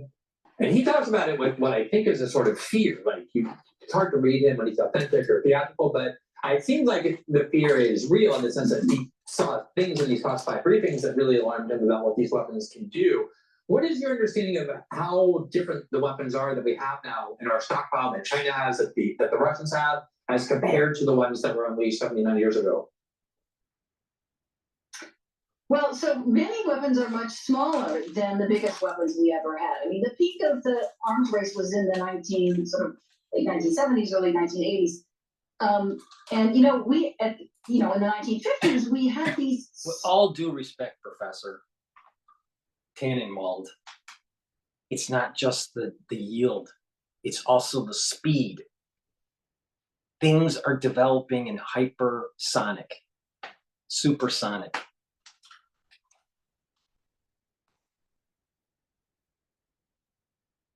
And then it's also autonomous. So there's a lot of layers to this. City busters, many, megaton city busters. We've moved much toward smaller weapons and more precise weapons, and the so-called tactical nuclear weapons we have are most of them are what's called dial-a-yield. So you can actually change the explosive power that they release, and some of this is like 0.3 of a kiloton. Hiroshima bomb was 15 kilotons. So we have smaller weapons than that. We also have bigger weapons than Hiroshima. So we have some of both. That's we have the big strategic weapons, and then we have these smaller so-called tactical nuclear weapons. So we have this mix. I do think that the U.S. military over the years has been guided in part by a sense that nuclear weapons are incredibly destructive, and if we could make them less destructive, they would help make deterrence more credible, right? The threat to destroy everything in sight is not a very credible threat, but if you could make the weapons less destructive, then your deterrence threat would be more credible. The irony here, or I think that when you lower the yield, there's an increased chance of using it.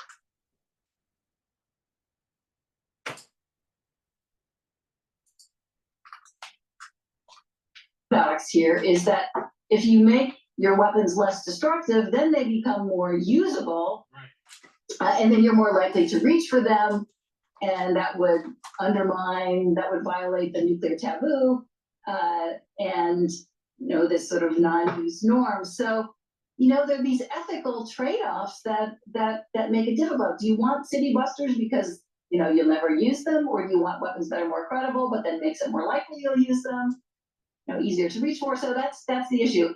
For Trump, I think if Trump did become the next president, I think he really has very little understanding of non-proliferation, of deterrence, of our alliance relationships. I think that he would just, engage in nothing bad about Biden. little there, Professor Tenenwald. And I don't know, but I'm sure Glenn won't push back. An all-out nuclear weapons buildup, I think he wouldn't care at all about any kind of nuclear restraints or arms control agreements. We know from some journalists who've written about him that he, in 2017, he kept talking about wanting to use a nuclear weapon on North Korea, and his plan was we would use a nuclear weapon on North Korea, what we would blame it on another country, and apparently he was not at all concerned about arguments that using a nuclear weapon would kill a lot of people. So, I worry very much about what will happen to the global nuclear order if Trump becomes president. No, Yeah, let's not worry about nuclear war. Let's not worry about nuclear war, Professor. When we have a brain dead president in the White House right now. No, let's not worry about that. See what I mean? These professors and these journalists, and it doesn't look like he's pushing back. Why, Glenn Greenwald? Why didn't you push back? You want to be an honest journalist? Why don't you bring up the dead brain president that we have named President Biden?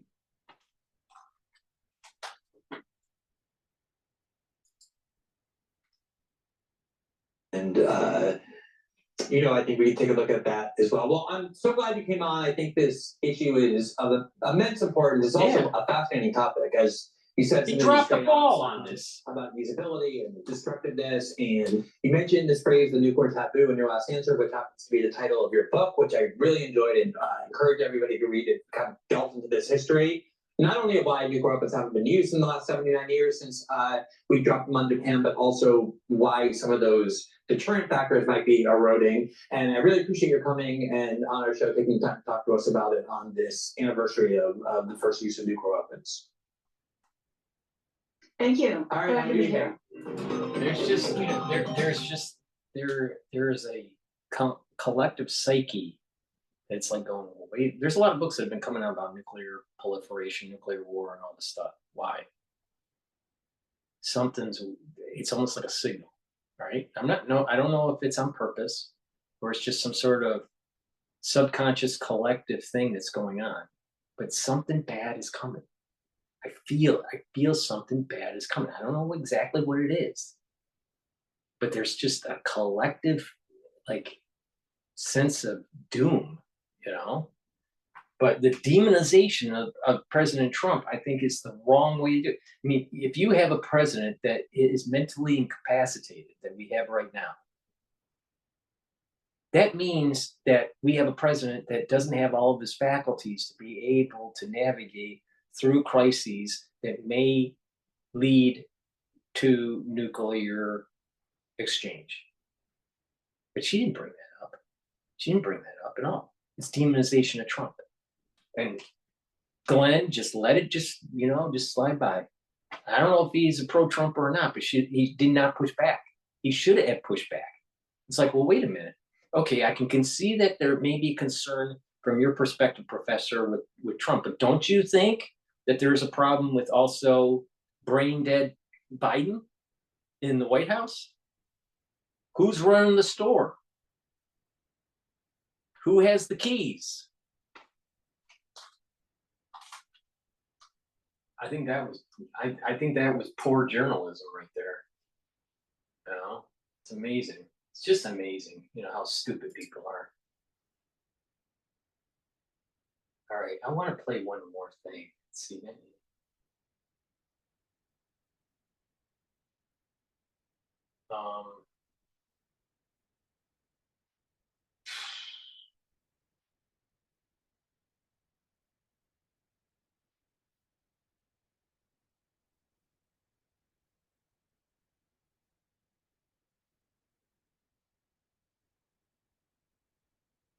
Yeah, let's see here.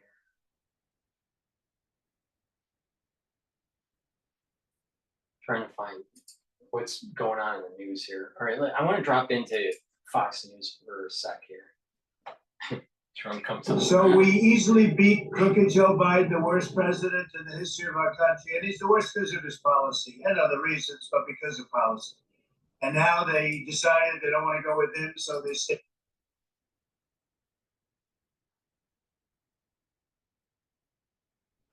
Come on. This working. There we go. Let's bring in retired four-star General General King. Before we do General King here, please go to my store, the-studio-reykjavik.com. Link is in the description of this video. Please get the good night formula. You need this to get the 3 cycles of REM sleep a night, to be well rested. It's important to get good rest continuously. Why? Through deep sleep and REM cycles, you're going to consolidate memory, you're going to be well rested, and you're going to be detoxifying your body. When you have chronic lack of sleep, what happens is toxins start to build up and you're increasing your chances of disease, like cardiovascular disease and dementia and forgetfulness and lack of energy and all this stuff, and it just compounds. So it's really important to get a good night's sleep. So please go to my store, the-studio-reykjavik.com, and get the good night formula. Magnesium and zinc to help boost up your immune system. Take it every day. If you're not feeling well during the cold season, take a double dose of it. Olive leaf extract, a new product on my store, important for you to take every day. It helps to boost up your immune system, and it helps to improve your cardiovascular system. How does it work? It brings down inflammation, so it's helping with the immune system, but it's also bringing down inflammation in the vascular system that helps with the cardiovascular system. In addition, it brings down LDL and raises HDL levels, so it's helping with your lipid profile. This is a dual product. It's really important to take every day, so take the olive leaf extract, very high quality product. Vitamin B complex, very important for your mitochondrial health and also cellular metabolism. You need really healthy mitochondria to build up all that BTP you need. That helps with your immune system, and it also helps with your brain. People don't realize your neurons have a lot of mitochondria to create these neurotransmitters and to shoot them off, all right? So you need healthy mitochondria in your body, especially in your brain. So go to the store and get the vitamin B complex to get proper cellular metabolism and to improve your mitochondrial health. In general, I thought by now we'd be talking about the retaliation of Iran and/or Hezbollah. Why haven't we? Well, first of all, they took about 2 weeks the last time, and they're doing much the same this time. And I think Netanyahu is really inside the head now of the Iranian leadership. I mean, when he killed Hamas's political chief, that was one thing. The location of it was actually more important, because the location was in a high security area in the general vicinity of where many of the elite leaders of Iran have taken up residence. That means this is their primary security zone area by the security services. And Netanyahu penetrated that. And he had to have help to do that, likely from an Iranian resistance group. That message has been sent to the leaders. And what Netanyahu is saying, you come in here and you hurt my civilian population here, I'm going to come back for you. And that has got to be inside their head. And what he's doing in Gaza, he's got his foot on the gas pedal here. He is telling Hamas, Hezbollah, and the Iranian leadership that I'm going to finish this on my terms. And he is completely committed to it. I wish the administration was as committed as he is to the end state of this war. He knows he's got to finish off these thousands of fighters. If he leaves them in place as a result of a permanent ceasefire, Hamas wins and they just bide their time before they reattack. Exactly, and that is that is exactly what happened with these other conflicts throughout 2006, 2000, I think it was 8 and 9, 2016. They just kicked the can down the road. They can't do that. Now, are there crimes against humanity? Are there war crimes being committed by the IDF? In certain cases, yes. Is it systemic? No. Are there crimes being committed, war crimes being committed by Hamas? Yes. Is it systemic? Probably not. You know, like I did a video saying how wrong the IDF, the military in Israel, the military defense force, the Israeli military defense force, the IDF was wrong with how they treated some of their prisoners. It wasn't all their prisoners, and it wasn't all of their prison camps. The question is, how systemic is it, and how far up the chain of command did it go? We don't know. But these soldiers that did these things were wrong. They're war crimes. They need to be held accountable. And if found guilty, they should be shot. Their life should end. That's the idea. You know, the ones that cause these war crimes, they should be eliminated. But that's on both sides. Not just the IDF war crimes, but also the Hamas war crimes. And the problem is that mainstream media is not shining a light. I haven't heard so much about I haven't heard General Keane say anything about the war, and maybe he has, I just haven't seen it. But you know, I haven't seen him say anything about the war crimes by the IDF with this camp, right? What happened was wrong, but we did something very similar during the war in Afghanistan and Iraq with Abu Ghraib. So, you know, war crimes are wrong, and they need to be, these people that are doing it need to be held accountable, and they need to be executed. Now, you know, to say that there's war crimes by Netanyahu at a state level while he's, you know, trying to secure his country, I think it's the wrong policy. The same thing. I don't think it's the Hamas leader, you know, being charged by the ICC or ICJ or whatever it's called, IJC, for war crimes, because he's at a state level. But did some of the Hamas soldiers do war crimes? Of course they have. Same thing, IDF soldiers are doing some war crimes too. And those types of war crimes need to be held. These things have to be held accountable, and through some sort of court of justice, you know, if found guilty, they need to be executed. But that's on both sides. To say that it's only happening, war crimes are only happening by the Israeli side is wrong. It's also happening by the Hamas side. How much are the Palestinians involved? Most Palestinians are not involved in this. Some are. Some. It's not systemic. So the international community thinks all war is a war crime. That's wrong. And that, you know, the one that's, you know, causing the most damage must be the war criminal. That's their mentality, you know. But that's my take on it. You can disagree with me, you know, or not. It doesn't really matter. But the thing is that there were war crimes done by certain IDF soldiers at certain prison camps, and that was wrong. And there needs to be an investigation, and these individuals need to be held accountable. What adds to this is that there's a right wing that is promoting this kind of behavior, and that is wrong also. You know, it just. But again, war brings the worst out of mankind. All wars have this problem. All wars cause war crimes on all sides. No one's lily white in that regard. With that said, please go to my store, the-studio-reykjavik.com, and get the extra virgin olive oil C60. It's a very strong antioxidant. I also have it in avocado oil and also in MCT coconut oil.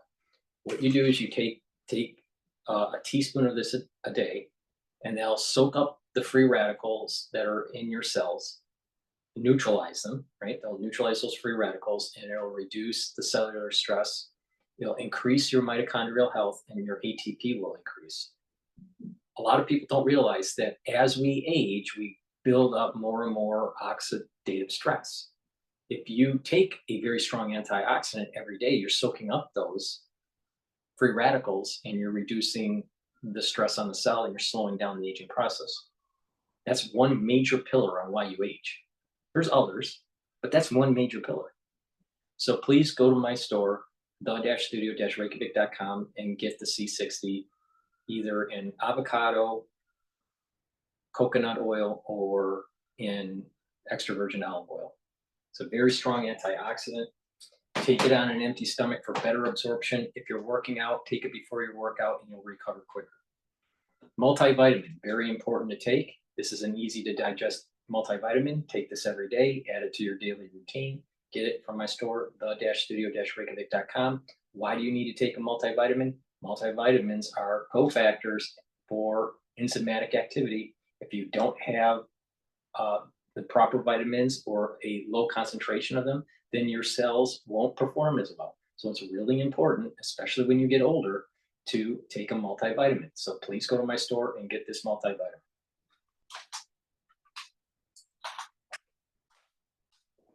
Just arrived right there in the Middle East. What's that symbolic of? And number two is, are we ever going to answer for the attack at our base in Iraq?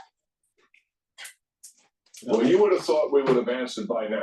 Yeah. But after all, we're wringing our hands about not wanting to escalate. We got dead brain Biden. Dead brain Biden in the White House.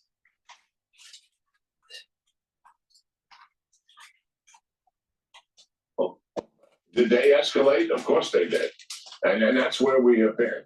Much more on defense than we should be on offense. And hands off Iran in terms of U.S. direct attacks for sure, despite all of the requests being made by our military commanders. Likely not to happen here. But look, credit the administration here. We have got a very effective commander in charge of the U.S.-led coalition, General Cottrell, and they have given him additional resources to make certain that we're able to intercept as much as possible the Iranian attack by drones as well as missiles. So the F-22, that's a major interceptor for the U.S. The Brits, the French will likely be flying as well, the Jordanians, all of that coordinated by General Cottrell's headquarters, and also naval war combat ships with major interceptors on them have been added to the fray here. So the U.S.-led coalition will clearly play a role in Iran's retaliation attack, depending on the scale of it, certainly. General, people should understand how this ends has everything to do with if it starts up again. Everybody wants the hostages out, but if you leave Hamas intact, it's only going to be worse the next time. And if you read the Institute for the Study of War that you put out every day, it reveals what is really going on. General, thanks so much. Have a great weekend. Yeah, you guys do too. Thank you. I'm Steve Ducey. This one is about some ambush.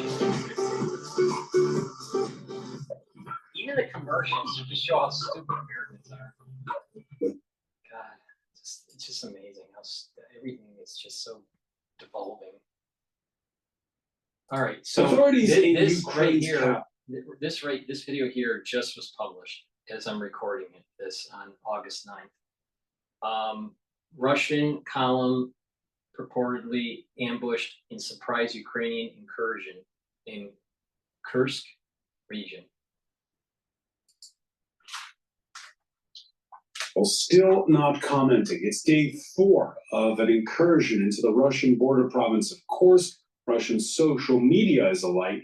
The Reuters news agency confirming verification for images that show the destruction of an entire Russian column of 12 trucks ambushed in the Rilsky district of Kursk. Emmanuel Shaz reports from the Eastern Front in the town of Pokrovsk. With Russia declaring the federal state of emergency, we can see just how chaotic is the situation in Russia. We know that fighting continues in Kursk region from the Russian side, on Russian television channels, on information channels also, and on social media. Here in Ukraine, there's still operational silence. There's no information filtrating on the fighting itself. We had comments earlier from the advisor to the presidency, Mikhailo Podolyak, talking about the end of impunity for Russia with this war coming back to its own territory. And Volodymyr Zelensky was mentioning Russia that, according to him, needed to feel what it was doing to Ukraine. Strategically, we had mentioned earlier that one of the reasons for those incursions could be to try and force Russia to move troops from the Eastern Front towards Kursk region to respond to that Ukrainian incursion. I am presently in Pokrovsk. It's one of the cities that is most under pressure here near the front line, because this front line is coming closer every day, because Russia has thrown in a lot of troops in the Pokrovsk direction, because this is one of its main objectives in the west. Here, air red alerts continue, bombing continue. Just nearby in the city of Konstantinivka, earlier today, a supermarket was bombed. There's already scores of people who have been found injured. There's also many deaths. So here on the Eastern Front, we do not notice yet whether or not those incursions aimed at diverting the Russian army from the Eastern Front as one of its objectives. We do not note any difference. It is everyday war here in the eastern part of Ukraine. All right. Please go to my store, the-studio-reykjavik.com. The world's going to hell in a handbasket. We might even have nuclear war in a few days. Who knows? People might have cardiovascular problems. So please go to my store, the-studio-reykjavik.com, and get the omega-3. Why? Because it helps bring down your LDL, brings up your HDL, and improves your cardiovascular health. So please go to my store and get the omega-3. It also prevents the red blood cells from sticking, so it reduces clotting. Why is that important? Well, there's a lot of clotting problems since 2020. I've partnered up with Rainbow Herbals, and we've created these deodorant bars, these all-natural deodorant bars in citrus and in peppermint lavender tea tree. These are made from essential oils from the Himalayas. It has no aluminum, and it has no baking soda in it. So please go to the store. This is a dual product where you're using it as a deodorant, but slowly you're detoxifying your body. So it's really important to use every day. Get a couple bars for your household. It's for males and females. The-studio-reykjavik.com. And lastly, we have developed a skincare bar, right? And it's called the Even Better Bar, also made from essential oils from the Himalayas. You're going to put this bar on your skin every day or every third day, whatever, and you'll notice that your skin is softer and smoother. It has a little bit of a glow to it. In addition, you can use it as a wound care. You can put it on a wound or an abrasion, minor burn, and it'll heal quicker. You can also put it on acne. You'll also see some relief from eczema and psoriasis. So rub it on there. If you have a bug bite, that itching, and you want to stop the itching, put it on the bug bite, and it'll stop the itching. If you have a muscle pain, rub it on the muscle. And you'll notice in 30 to 60 seconds that the pain is radically diminished or completely eliminated, depending on the severity of the pain. It's a very high quality bar. So please go to my store, the-studio-reykjavik.com, and get this everything bar, or Even Better Bar.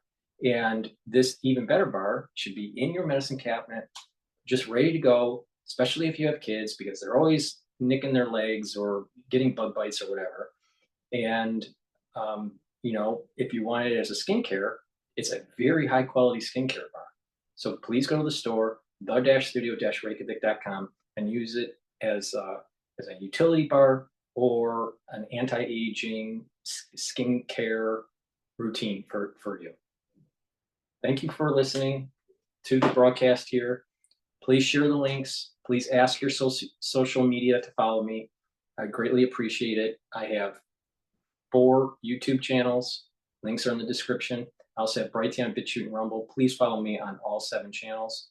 That way you get some sort of notification somehow, some way. You can also follow me on X and GETTR to make sure you get notifications on my work. I have some unique perspectives that I think are important for you to learn. In addition, if you follow what I've been doing for decades about improving your health, then you're going to be able to benefit from the knowledge that I have to slow down the aging process, to boost up your immune system, and for you to have more vitality. Please go to my store, the-studio-reykjavik.com. Thank you for listening, and have a nice day.